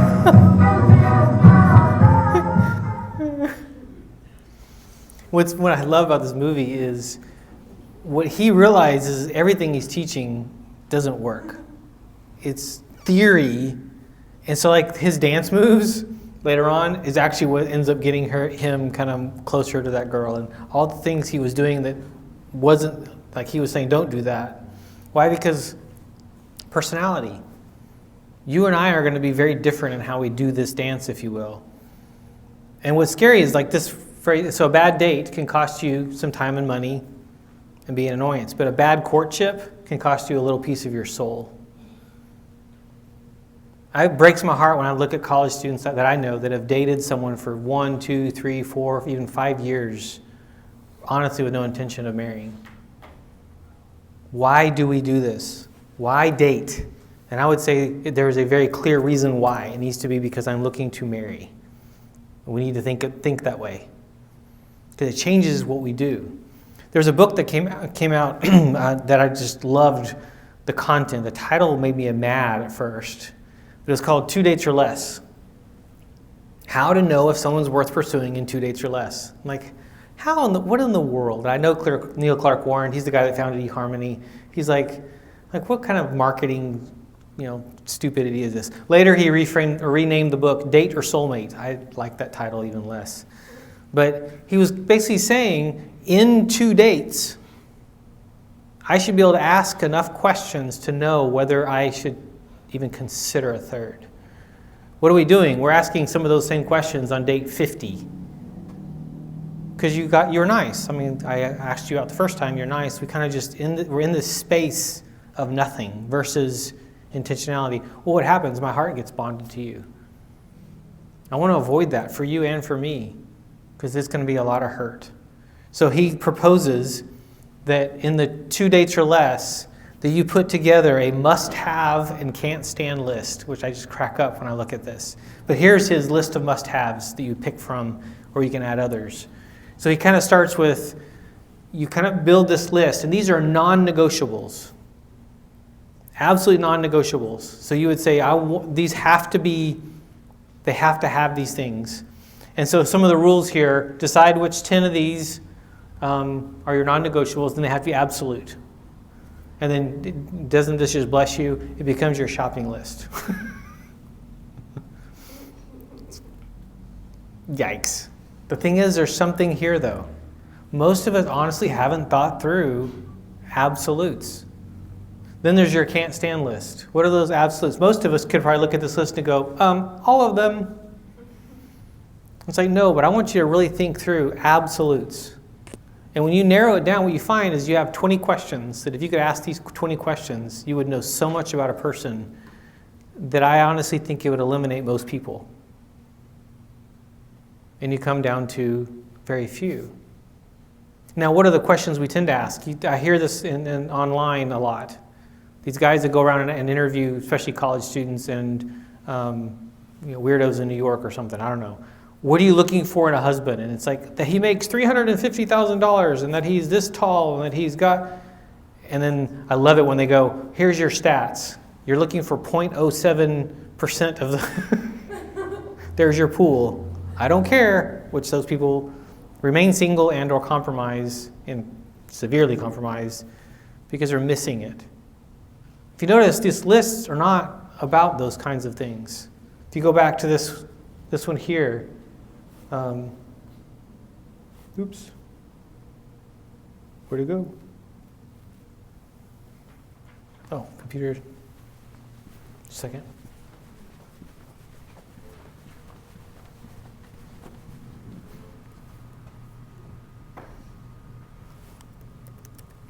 Weird, something popped up on my laptop.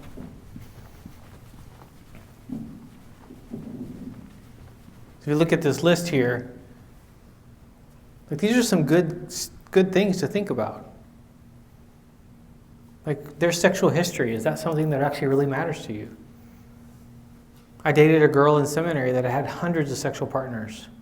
She was a drug addict in high school and college, and she came to Christ, and she was amazing. I met her in seminary. That was not an issue to me. What became an issue was she was so suicidal at times that I was like, can I go to work and work? I'm going to be so worried about you. I don't know if this is sustainable with where I feel God's calling me into. That became my deal breaker. It wasn't the other stuff where other people would be like, I can't do that. When you start doing this, let me show you some of the ones he points out are actually really important to have similarities in, these 7 things. You have spiritual harmony, desire for verbal intimacy and ability to be intimate, your level of energy, ambition, expectations about roles, interests, personal habits.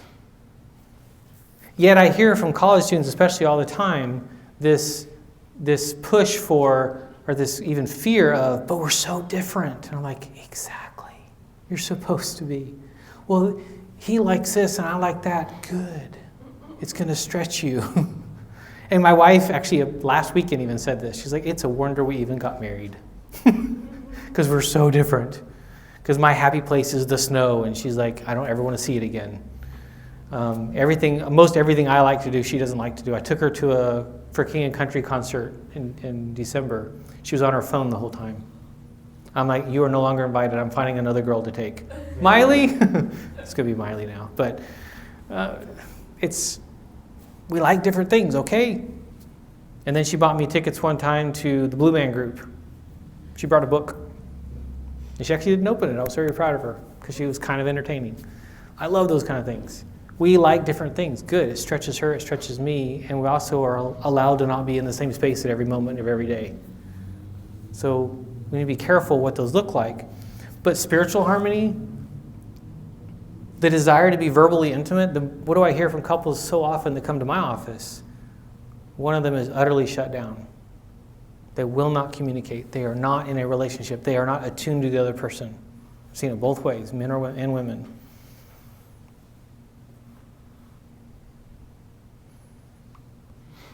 So this is what I was saying earlier about a bridge. And I'm going to put the other words underneath it in a minute. I talked about this in a chapel I did in November, sort of kind of a summary of this, really good kind of 30-minute summary that's on my YouTube channel. But we go from, take the words dating and coupling, or dating and courting. And Doug Rosenau says, okay, let me give it a different language. You go from connecting, you have your friendships over here, and then if someone is of interest that I might want to couple with, I might want to pursue, I go through a stage of considering, confirming, committing, and then there's covenanting marriage. Well, who's in the considering stage? Anyone I would consider going out on a date with. So there could be a lot of people that sit there in that space. What's confirming, it's kind of the engaged to be engaged stage. You're someone I actually really think I would get married to. And you're both on the same page there. And then committing is where I'm engaged. But below it, they added this. Here is where you experience your sexuality, who you are. And then here's where you have this weird space of these erotic sexual behaviors and then true sex. And I want you, as we've talked about, to move more and more of these behaviors over to the true sex because you choose to, not because someone else told you to.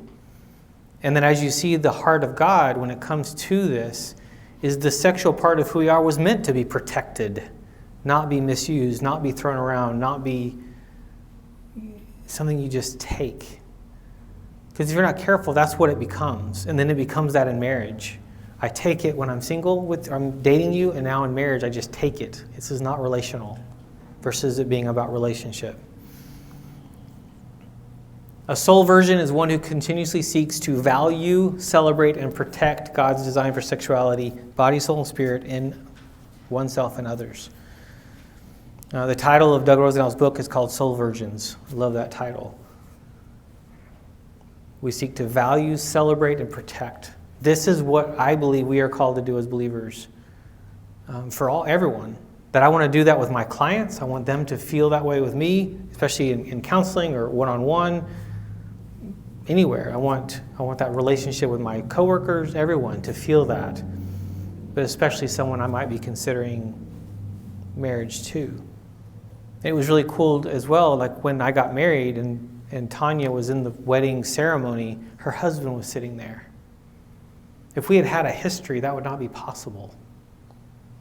Instead, there were boundaries that kept us friends and strong friends, like she shaped me. But there were boundaries that were not crossed, which I think is really critical. So the connecting stage type of relationships we have with most people, same sex and opposite sex, but also includes two people who have gone on a number of dates. So you go out with someone, you get to know them. So what's a date? A date doesn't need to be more than hanging out and getting to know people. For some reason, we've added to it physical stuff. There shouldn't be any of that. People actually laugh when I say that Kelly and I ended our date with a handshake. And it's like, that's how most dates should end, or if that. Not kissing. Like, why? Many prostitutes won't even kiss. They do a lot of other stuff, and they won't kiss. Kiss is actually meant to be intimate. So that actually bothers me that we've kind of messed around with that order there.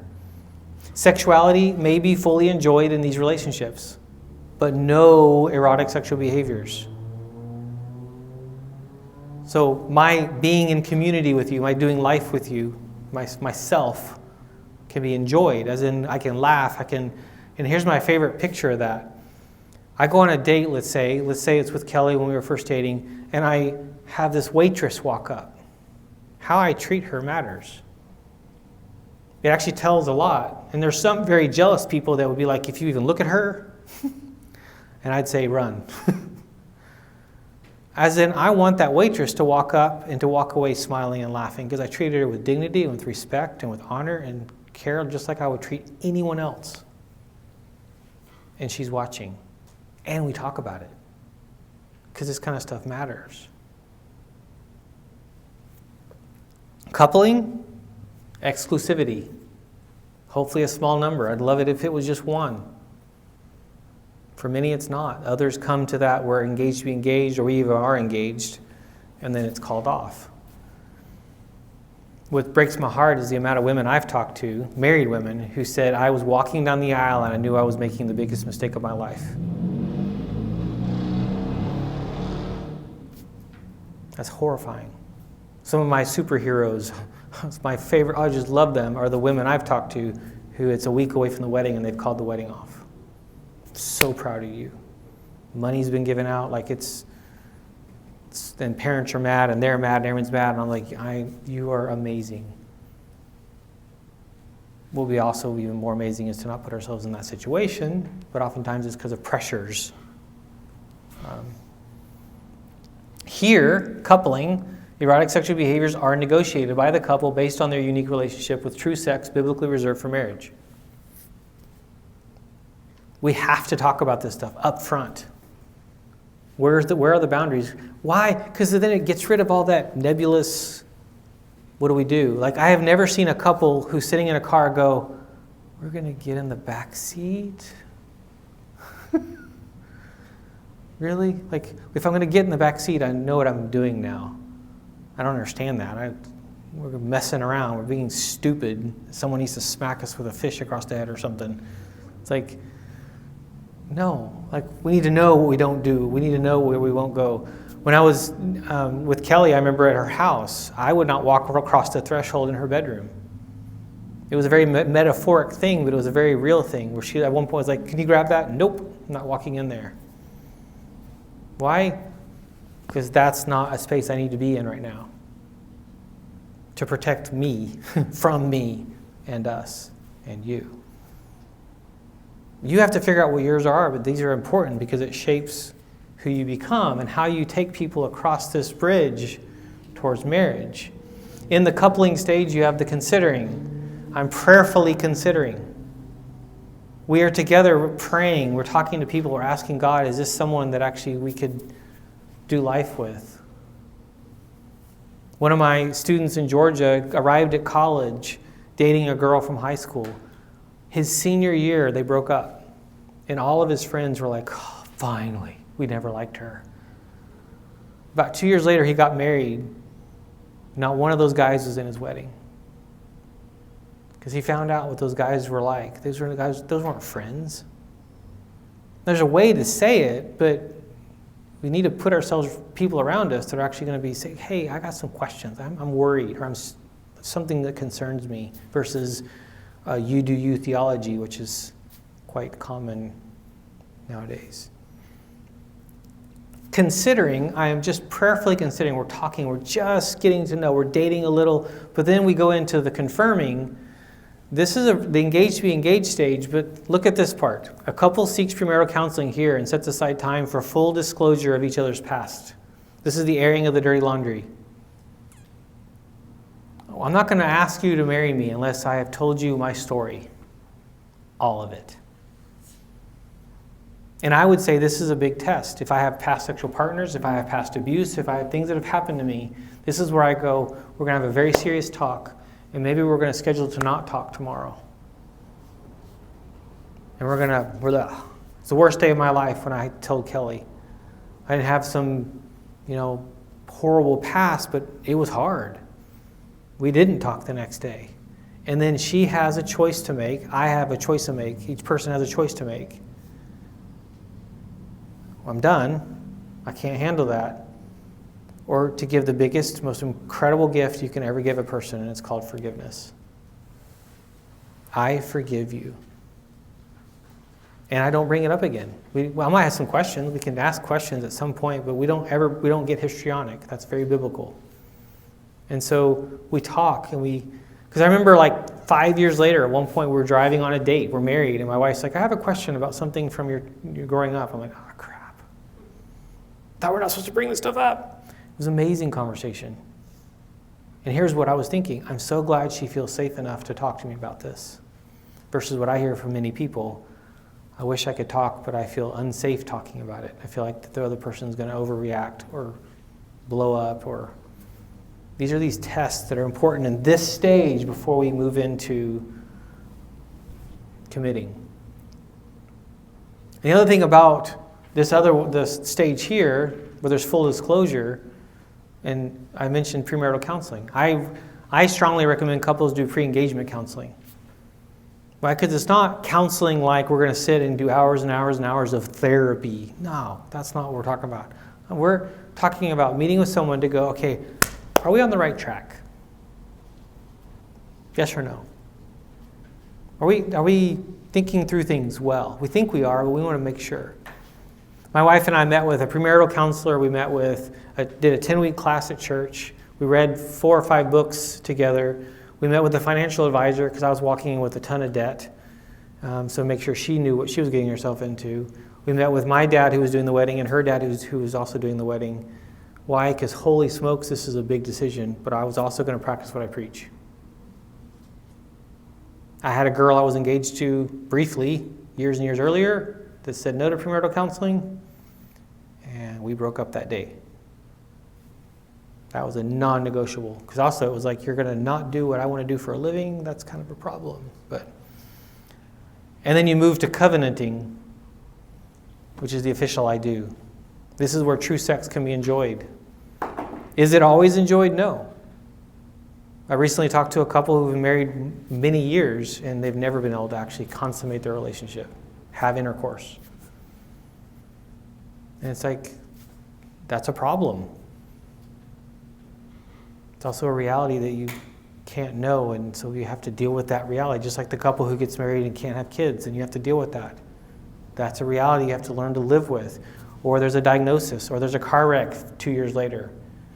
We don't know what tomorrow holds.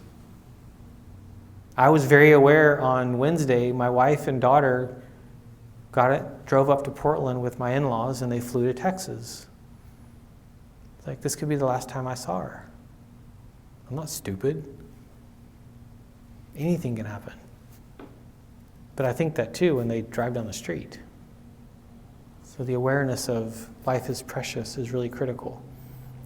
And so we have this, I like this picture versus the words dating and courtship. But let me show you this graph here, dating versus courtship. So what is dating versus courtship? Dating is observation, courtship is depth. Dating, I'm just observing. There's no strings attached, versus courtship is more vulnerability. I'm getting to know you more, and I'm sharing more of myself with you. Dating is just a time allotment, but courtship is more purposeful. Dating is an end in itself. Ugh. Courtship is moving towards something. And I love this one. Dating is marketing. Courtship is the close. And this is one I couldn't even comprehend at first. Dating is actually one or more people. We're not committed. We haven't changed our Facebook status. I can go out with 3 people on a weekend. Technically, courtship is exclusive. I've chosen to choose you for now, moving towards marriage. So I'm moving you across that bridge from connecting to, forgot the other words, eventually to covenanting. What are the 3 things required here? Time, the no strings attached policy, and respect. How you treat me and how I treat you are critical. We need time together. We need to be able to experience who you are and how you see the world and struggle with stuff. Again, for my wife and I, it was some beliefs. I grew up Baptist, and she grew up some weird thing called Methodist. Like, what is that? I was only going to marry a Baptist. I'm not going to marry a Methodist. We had some theological differences that were actually critical. It's because of who I married, my faith is deepened and stronger, and it continues to be because of how she sees the world. And then Methodism wasn't a cult. Just kidding. It's like, that's what I thought, because I grew up in a home where everyone is Southern Baptist, not just Baptist, Southern Baptist, because that's the only option. The rest are all stupid. And I had to realize that's not true, and I need to repent, and I need to grow. That's what she brought into my life there too. The no strings attached policy, there isn't touch. We're not exclusive. We'll get to that. What are some of the desirable things during this dating or considering and confirming? Desire to listen and growing ease. I tell couples all the time, you need to go to a singles event and you hang out with someone and you realize everyone else left and you're still talking. That's a good sign. If you're sitting there going, I don't know what else to say or to do, okay, that's a problem. Don't try to square peg round hole this thing. There needs to be some ease with some of it. And yes, you might need to talk to someone. I remember calling my dad when I had met Kelly going, Dad, she won't look at me in the eyes. He's like, just calm down, Corey. It'll take time. She was 26 and never been on a date. No guy had ever asked her out. That shapes a girl, by the way. And she was very introverted, and she was just... And I remember when I would compliment her, or I'd say something, I eventually was like, Kelly, when I say you're beautiful, here's what you say. thank you. She's like, shut up. But it's like she was growing into something that was brand new for her. So it was for the first time, I didn't say I love you, date number 2. I waited, and that was a critical one. Growing feelings of endearment. I care for you more. A lack of pressure. If there is a pressure, especially for sex, run, you're done. The physical is very telling. If there's pressure, we need to talk. This needs to stop, this kind of pressure, or we're done. But that also is supposed to grow in angst. It's this both and as you move towards a wedding. I have couples often come in my office for premarital counseling, but they start there and it's like, yeah, we're getting married in a couple years. I'm like, yeah, right. And I love it. They come in the second time and they go, we just moved our wedding up a year. I'm like, okay, now you're more on track. Because waiting and having these long engagements are not usually advisable. There's times you need to for many reasons. I tell other couples, you know what, you might need to forgo that scholarship or forgo that perk you have because you've met someone and that's now changing your trajectory. Okay, that's hard. That's hard conversations with parents many times. And then open acknowledgement of relationship. So Facebook chat exchange. And us identity. We're saying that we're actually in this together. 3 questions to ask here. Do they have a regular quiet time? Are they involved in a Christian church, a Bible teaching church? And do you desire to pursue the same type of spiritual life and ministry? Not jobs in ministry. Hey, we both want to be pastors. No. How are we going to do life together? This is important. I've met couples where they're dating and he wants to go up the business ladder and she wants to be a missionary to China. I'm like, these are not compatible. It's because they were thinking on emotions and physical attraction and not looking at all the rest of the story, which is really critical to think about.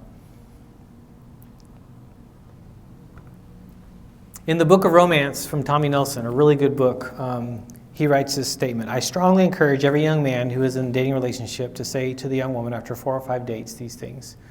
And this is what I did. I was teaching this class. We got to this part. And I remember walking around this little pond with Kelly, and I said these words. And I said it for many weeks to come, these exact words. I don't know if you're the person God has for me to marry, but I want you to know that you're the type of woman I would enjoy spending my life with. I like being with you, and I'm open to seeing if this relationship goes somewhere. If you want to back out of our dating relationship right now, then that's all right. You owe me nothing but honesty. Always give the out. After the wedding, sorry, there isn't one. Ball and chain. But before the wedding, give her the out. And then he continues here, he says, if you discover after a few dates that a young woman is not the type of person that you want to spend your life with, tell her as gently as possible. Don't text. Be honest about your feelings and forthright about your intentions. Because here's what I feel like I see. The only way for me to break up with you is to vilify you. Except you just vilified yourself because you picked them. Wouldn't it be amazing to go, you know what, we're going in different directions and that's okay. Bless you. May God do great things for you. And we're going to part ways. Why is that hard? Often because there's physical involvement. That's the part that's this tearing. If there's physical involvement, it's really hard to let go of that. So couples continue in relationships they should never be in because the physical is meant to bond. And it does, and that's a good thing, but also a problem. Mark your calendars. Don't just slide into it for your courtship. Make a statement and decision to be exclusive.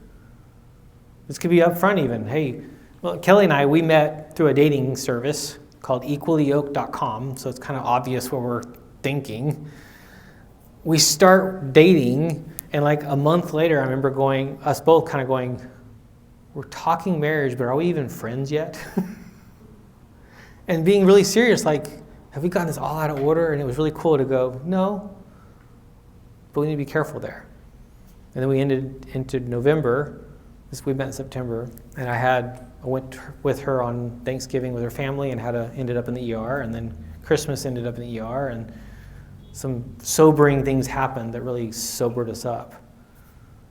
Where she was having conversations with her mom going, if you marry him, this will be your life.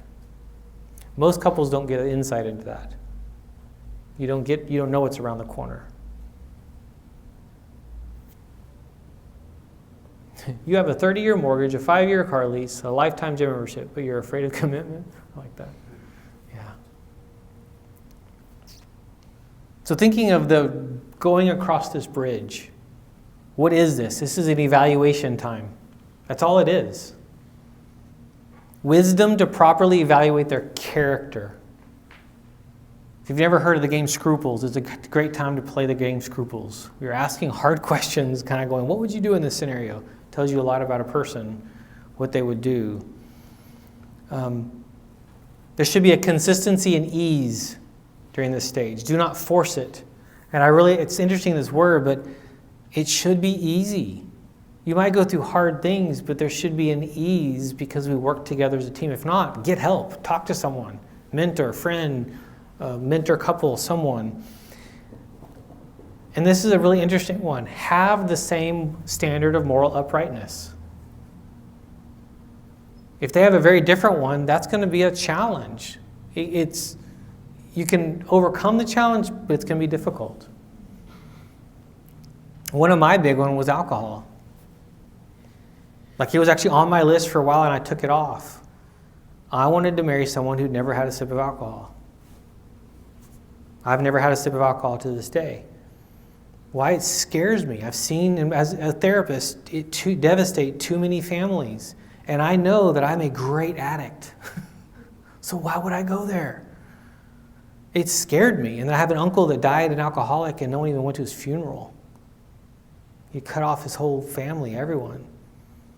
So for me, that was a big deal. And so when I met Kelly, we got married and we went on our honeymoon, and they give you that free bottle of champagne, and it was, nope. We've never had that to deal with. We've had other things to deal with. But for couples where there's a discrepancy there's a constant battle actually between, especially when there's a drastic one. If you both enjoy alcohol, that's a different story.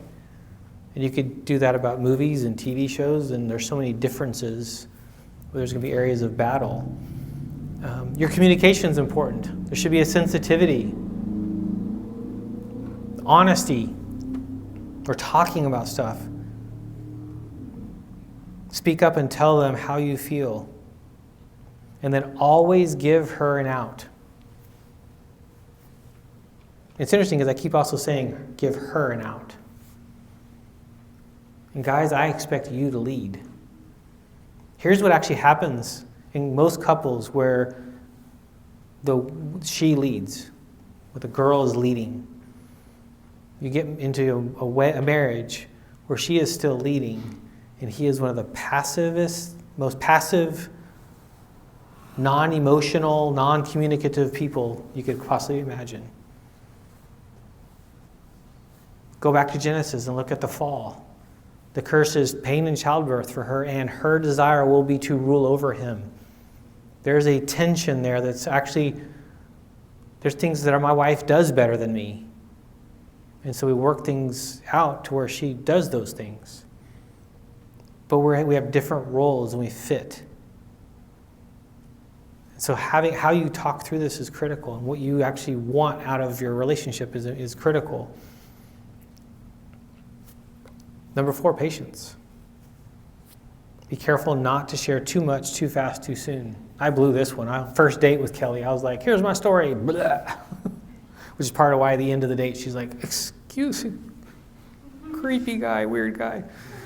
But I mean, I literally sat down with her on our first date. It was like, I've been diagnosed with Crohn's. Doctor said I'll never work. Doctor said I'll never actually have a job. I'm on high doses of this, and I'm walking with a cane, and hey, date me.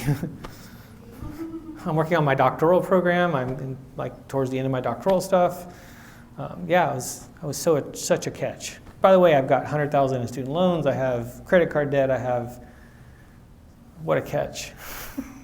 God's amazing, because she said yes. But the rule of thumb, that aside, is be careful not to share too much, too fast, too soon.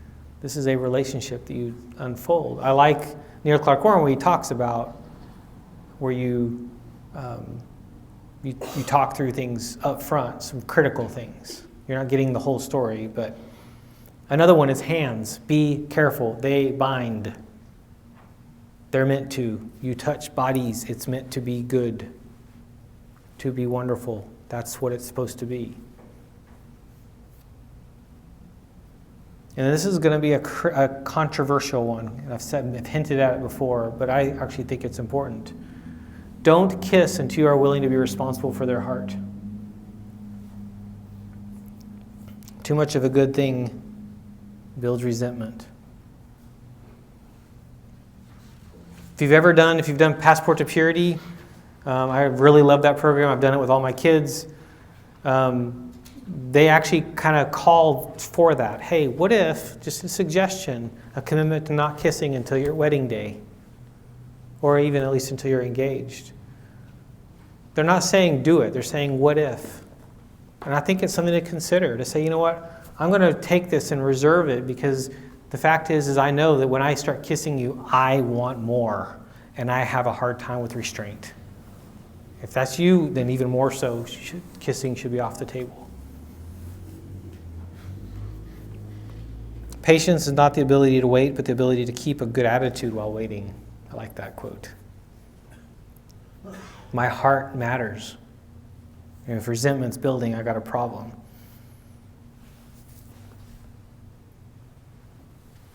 What you should feel in this coupling, covenanting time, there should be excitement. There should be desire. There should be life. It's weird to even look back at that stage for me and go, wow, even in the midst of all the struggles I was having with health, it's like this big bright star that happened when it came to our friendship, our relationship that led to our wedding. I'll never forget that day of celebration. We had hundreds of people, and it was like a reunion of missionary families that came to see my parents, not even me. It was my best man I hadn't seen in 10 years, came from the Army and from Korea and got to be there. It needs to be something celebrated. It's a beautiful thing, and it marks just the beginning. From the Song of Solomon, she's motivated by his loving protection, which is really critical in that whole book. She's motivated by her strong passion, and then she actually then, with that strong passion, which is very clear in Song of Solomon, she's motivated by her sexual practices, which is what? Do not arouse or awaken love till it pleases.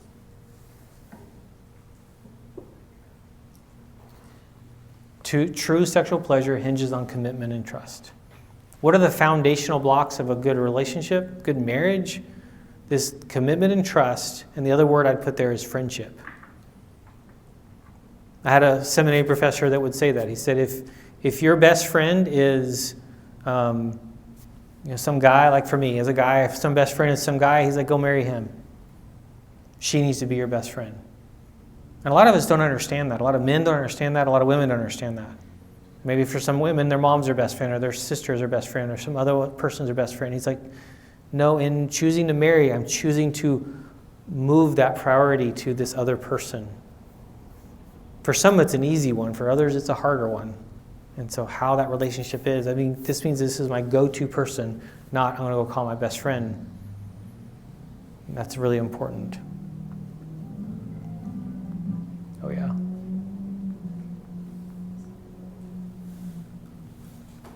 I love this one. The short little clip. Turn it up really high. Ross kissed me. No! Oh my god, oh my god, oh my god! Unbelievable! Oh my god, oh my god, oh my god! Okay, alright, we want to hear everything. Monica, get the wine and unplug the phone. Rachel, does this end well or do we need to get tissues? Oh, it ended very well. Oh, do not start without me! Do not start without me! Okay, alright, let's hear about the kiss. Was it like a soft brush against your lips, or was it like a, I gotta have you now kind of thing? Well, at first it was really intense, and then, oh my god, and then we just sort of sunk into it. Oh, so, okay, was he holding you, or were his hands like on your back? No, actually, first they started out on my waist, and then they slid up, and then they were in my hair. Oh. And then I kissed her. Tom? Yeah. Cool.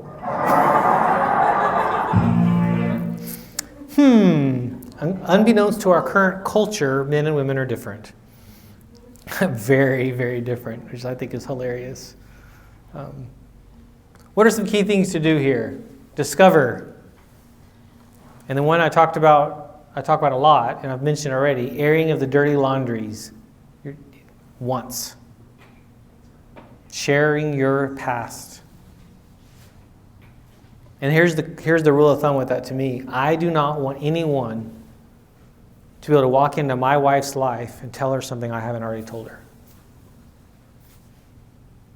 Now, does she know details? No, it's highlights. If you have past sexual partners, if you have past other stuff that you've done, if they know, they can then offer forgiveness. And I mentioned that earlier with forgiveness. But here's the gift of forgiveness. If they can't forgive you for what you did in your past, they will never forgive you when you hurt them in your actual relationship. And you will hurt them. So this is a test of if they can't forgive you for past, they will not be a forgiving person. This is a critical life skill of being someone that actually is forgiving. What if they can't forgive? You turn and run. It's over. It's actually one of the best things to do. Who wants to be married to an unforgiving person? It's terrifying, actually. And many people are, and they live a very difficult life. Learn to resolve conflict. Tomorrow, that's what we're going to talk about. The conflict piece is so critical. Resolve conflicts fairly and with love. Beware of a non-communicative male or female. That's really important. If they do not communicate, we need to learn to. When Kelly and I were dating, we started doing the 40 Days of Purpose. Remember that from Rick Warren? Day 38. We'd been doing this together for 38 days. My wife goes, we're dating. She's like, you know this does nothing for me. I'm like, what? She goes, okay, we read the little passage and then there's 2 or 3 questions. You read it, you read the question, and then you answer it. I need a day or 2. I'm like, because she's an internal processor. And so what I've learned is I can bring up a subject to her and I can expect an answer next Thursday, if she remembers. Because she thinks first before she speaks. I do the opposite. I speak before I think. As in, I'll get home and get in bed with her at night. We're sitting there talking. She's not listening to half what I'm saying because I'm going through 16 versions of what I'm saying before I finally go, okay, now here's what I really want you to hear. And then I say this. We've found a rhythm now, but if I want to talk about something now and she's not ready, if I force her to, she shuts down. The person who has an internal processor is the one that is in charge of when we talk about stuff. I can't make her. I'm always ready to talk about stuff. Shoot, I do it for a living. Beware of an explosive man or woman. Talking and listening are 2 musts. Really, really important.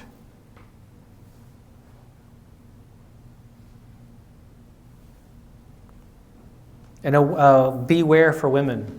Do not press for commitment, but do press for communication. And that's a hard one because you have a timeline, if you will. So hopefully you're together.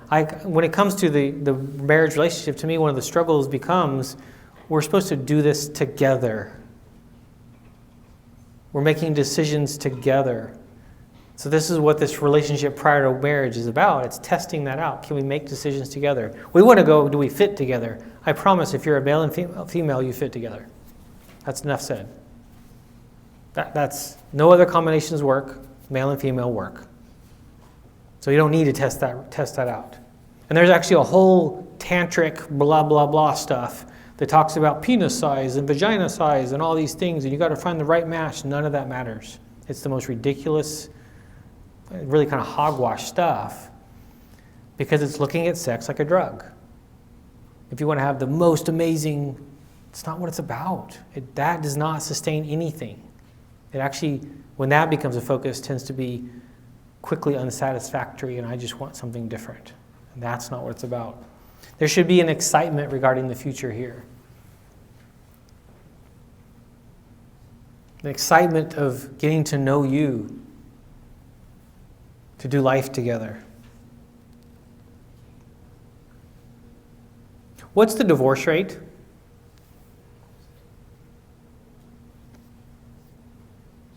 You know?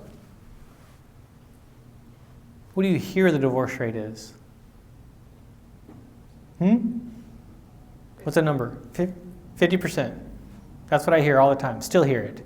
It's never been 50%. Ever in history has it been 50%. Shanti Feldman, in her book, The Good News About Marriage, she's a Harvard-trained researcher, Christian, amazing woman. Her and her husband have done incredible stuff. They went to find the answers. Where did this come from? And it came from a prediction of what it might be at some point someday. It has no founding in actual numbers. And so, but yet, we have all these graphs. At one point, I remember hearing and saying that in the church it's higher. It's like 60%. Talk about discouraging people to get married from, into not getting married. Like, it's never been that.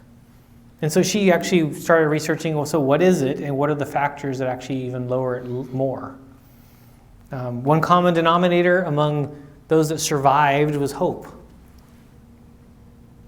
My wife and I wouldn't have survived some of the things we've been through if it weren't for something bigger than us.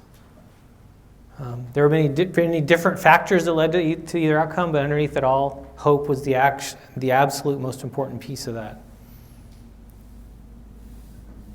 A couple's futile feeling that we aren't going to make it ends up being one of the main reasons we don't make it. So if I believe it's potentially hopeless, of course it's hopeless. Versus, wow, we're in the worst of the worst. How are we going to get through this? How are we going to work it out? What are we going to do? What are some of the factors? So more people today are living together as their first step. We've seen that. We talked about that. More than 4 in 10 children are being born to unmarried mothers. That's a big factor. Essentially, what we've done is the subconscious bad news beliefs about marriage and divorce are like a slow-acting poison. But we can still believe in marriage today. Question is their probably mindset going to help or hurt their chances of staying together? We need the all-in. That's what we need. So here's one of the facts that she found. Fact is the prevalence of divorce has never been 50%. 72% of those who have ever been married are still married to their first spouse. So if that's the case, what's the number based off that? Yeah, 27%.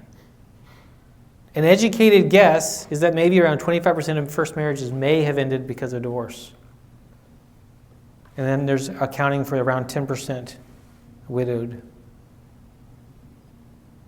So looking at everything that she could find, only around 3 in 10 have ever experienced divorce. That would be around 32%. That is awesome to hear. The 2009 Census Bureau, 30.8%. It's never been 50%. We need to believe in marriage again. We need to bring that back as I believe that we are commanded to. We all won't. We live in a fallen world. But that is part of the design. Just like we're all meant to have children, not everyone will have children. Some can't. But we're meant to. Design. So bottom line, the vast majority of people will not end up divorced either. Most marriages do last a lifetime, and imagine the difference that this actually would make. Most marriages last a lifetime rather than half of marriages end in divorce. I've said it in my classes in years past. Half of you will end up divorced. Makes me sad for those that have sat in my classes when I've said that. Shanti has said that. All the people that have trained me have said, I have said that from stages. And I have to repent. It's not true. Fact number two, the divorce rate has been declining for years. From the 70s, divorce boom peaked in the 80s, but it's actually been going down ever since, which is really encouraging. Among women, 74% of first unions formed in the late 2000s were cohabitating. In contrast, 58% 20 years earlier. So the greatest increases in cohabitation as a first union appeared among working class women and men, high school graduates. And 60% of women had cohabitated at some point, 60% between ages 19 and 44. That's too high. Because people don't have a theology of marriage and a strong belief as to why not, why marriage is actually critical. Fact number 3, there are certain patterns and actions that actually dramatically change and actually reduce that 33% down lower. How old you are when you get married actually decreases your divorce rate. So if you think 33 and you get married later, it actually is going to reduce that. If you get married earlier, it's still potentially 33, but we're going to see it can get lower than that too. That's just a factor. The other one is college education. A college education decreases your divorce rate. Not because of the college education, but it's because you learned how to learn.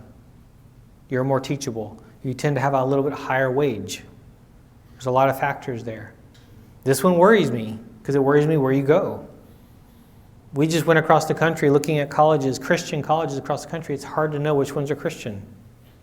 There's so many that are not. State schools, you know what you're getting. You're getting severe indoctrination, and that's a different story too. Where you go matters. Who you learn from matters. If you're going to become like your teacher, be careful who you learn from. Or, hey, I'm going to go there and I'm going to learn from that person to get the skill of engineering or something else, and I'm moving on. Like, there's different paths, if you will. But a college education actually lowers your divorce rate. Is it your first marriage?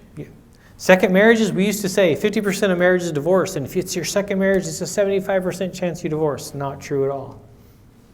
Based off fake, made-up data. And then there's the how long you've been married. The greatest spike in divorces occur not with the infamous 5-year itch, but for those who never make it to 5th anniversary. I've seen that at Corbin. I've seen so many couples who've gotten married and divorced within a year and a half. It breaks my heart.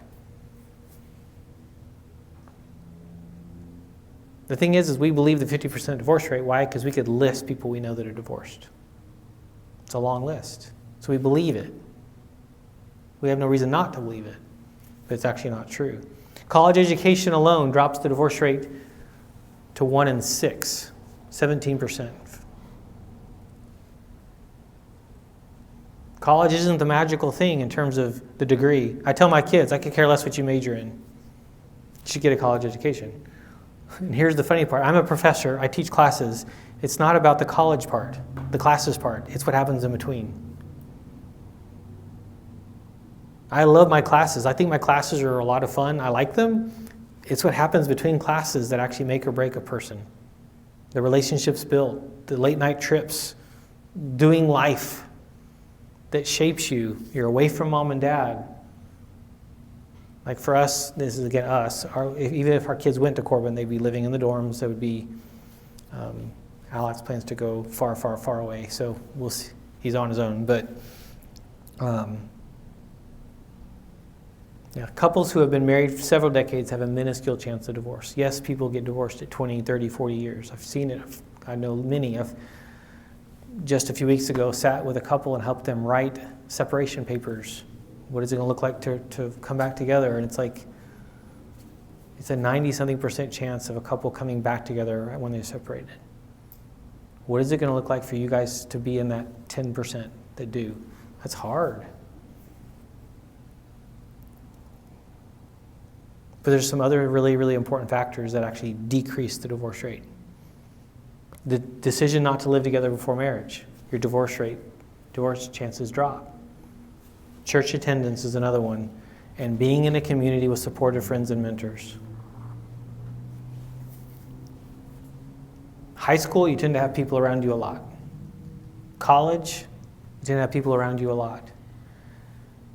Once you graduate, it can be one of the darkest seasons of your life if you're not careful. Because it's up to you to build that community. I remember graduating from college and going to seminary because I was afraid to grow up. So I arrived in seminary. I went to my first class, and at the end of class, everyone got out and got in their cars and drove away. And I literally stood there and just cried. I need people. I don't know where to go. I don't even know where Walmart is. There's no GPS. There's no cell phones. I was so like a little kid lost at Disneyland. Like I had no idea what to do. So I got a full-time job, and I took, instead of 10 hours, I took 16. I just filled my life full of stuff. But my church became critical. The singles group and the church group and friends there became, yet I talked to a lot of students who graduated from Corbin and where I was at in Georgia. A year or two later, they're still working at the same job that they hate, but it provided insurance, or they're stuck. And then the number one thing I hear is, and they're not going to church. They've not built community. They had this, but now they don't. It's hard to build, and that's really, really critical. So church attendance and being in a community with supportive friends and mentors. Fact number 4, experts continue to project a 40 to 50% divorce rate, which we've never hit. At the highest, it's been 33%. We need to stop saying that and talking like that. Some people have identified marriage as the problem, and because they have this fear about marriage, they do things that increase their risk. So they live together, and they think they're going to find the right partner, which is really sad. Active faith lowers the divorce rate. Weekly church attendance alone lowers the divorce rate significantly, 25 to 50%, because you're involved in a community, and it tends to come with it some expectations, if you will. Some, hey, we hope you're doing, not everyone is, but we hope you're doing a Barna study there, 27% among churchgoers, the drop. And then the power of prayer and other religious activities. There's so much hope here to do this well. And for you to do this well, for you to actually build something beautiful and great and strong. Honestly, for me, to speak personally, Kelly is opposite of everything I thought I would marry. Personality, looks, everything. I grew up in South America. I thought I'd be marrying some dark-skinned, dark-hair Chilena. And I marry the whitest person I can find who's a redhead. It's like, holy smokes, this is insane. And then we make 3 more of them. But it's like, she's not. And she's this introvert. And every girl I ever kind of pursued was extreme extroverts because they pulled me out of my shell. So many things that is like, she's not who I thought. Why? I think I know better than God. Delusional one. I don't. Trust him, and then put yourself in situations where you're going to be around people to build that. I had a girl walk up to me in 2000, the year 2000, the Y2K, the end of the world was happening. We were at this big singles event in Memphis, Tennessee. I was with Tanya, this girl I loved, and that night's the night she met her husband. I was there. Oh, so hard. But I had this girl walk up to me in a singles group of like 20,000 single adults. She walks up to me and goes, she heard I was a therapist. I can't find anybody. There's no good guys here. I was like, well, that's a load of crap. It's like you're looking for like a posse is what it sounds like. No. You be faithful. And it could be that you show up one Sunday and your best friend's roommate's uncle shows up with a friend's aunt who's got a sister whose daughter's visiting in town. And let God work. But it doesn't work if you're sitting on your couch doing nothing. Kelly was in a small little church in the small little town suburb of Dallas, Texas, where her dad was the pastor, and there was no one there that she would even consider dating. And so she joined this online, or this in-person group that never went to anything because she was scared. She's an introvert. But it's funny, I just moved to Dallas, and I started working there, teaching classes, and then in and out of hospital stuff and doctor visits. And she decided to go one day to one event. And ironically, I almost went to that event with a different girl, and we didn't go. I don't think we would have ever talked if I had gone to that event. But one day we moved things online. We were starting to switch things from these little paper books where I had profile and what do they like and all these cheesy things to this online. So she emailed me one day. So I always say that she made the first move. She doesn't like that. But she raised her hand, like in a crowded room. She just kind of went, And so I acknowledged back, emailed a few days, then we phone call a few days, and then we met in person, and then the rest is history. I'd met 3 other girls through Harmony over those 2 years that never turned into anything, and good friends actually still. But God can do anything.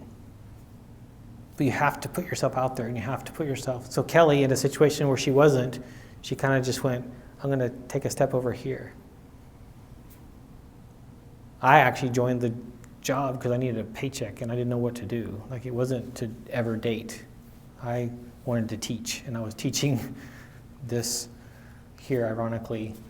And the irony is, I met her first, I think, 5 or 6 weeks of that class. No one in the room knew we were dating because she's so private, which was kind of fun. But what I want for you is that you actually take some of this, wrestle through it some more, and then depending on weather, I haven't checked the weather, but tomorrow, 9 o'clock, we're going to look at a picture of sex, the honeymoon, and marriage.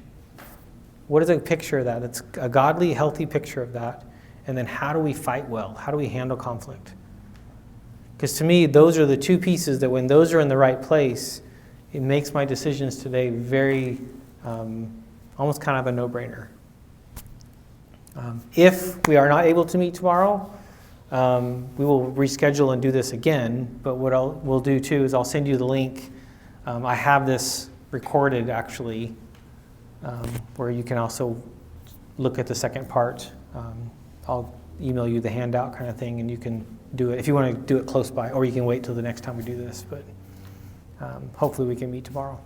So I think there's expecting slush or nothing tomorrow, or 9 inches. Is that what I heard you show? So it's one of the 2.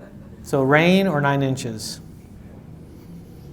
Part of me liking snow would like the 9 inches, but I want to be here and do this. So tomorrow we'll do the wedding, the honeymoon, great sex and conflict, and then have times to talk some more. But, all right, let me pray for us. Dear God, thank you so much for this time. Thank you for what you have prepared for each one of us. I thank you for my marriage and my wife, and just what a blessing that is. And Lord, I just pray that we can each follow you, seek after you, want what you want for us, and to really be careful at what we want, that we can trust you with our life, our relationships. God, I pray for each person here that we will realize that Satan's out to steal, kill, and destroy. He wants us ruined. He wants us to make serious mistakes. He wants us to fail. And you want us to have the most amazing on earth relationships we can ever have. And I mean plural, multiple people, friendships, and then that marriage, Lord. I thank you that you actually created us for relationship. Then in the context of that, we're meant to build families. And then the weirdest part to me is the fact that the marriage part doesn't go to heaven, the church does. We're meant to be a part of communities of people that care for us and love us. And I just pray that we can remember that. Thank you for our church. Thank you for all of us here. May we honor you in Jesus' name. Amen. All righty. See y'all at 9 a.m., hopefully. Thank you.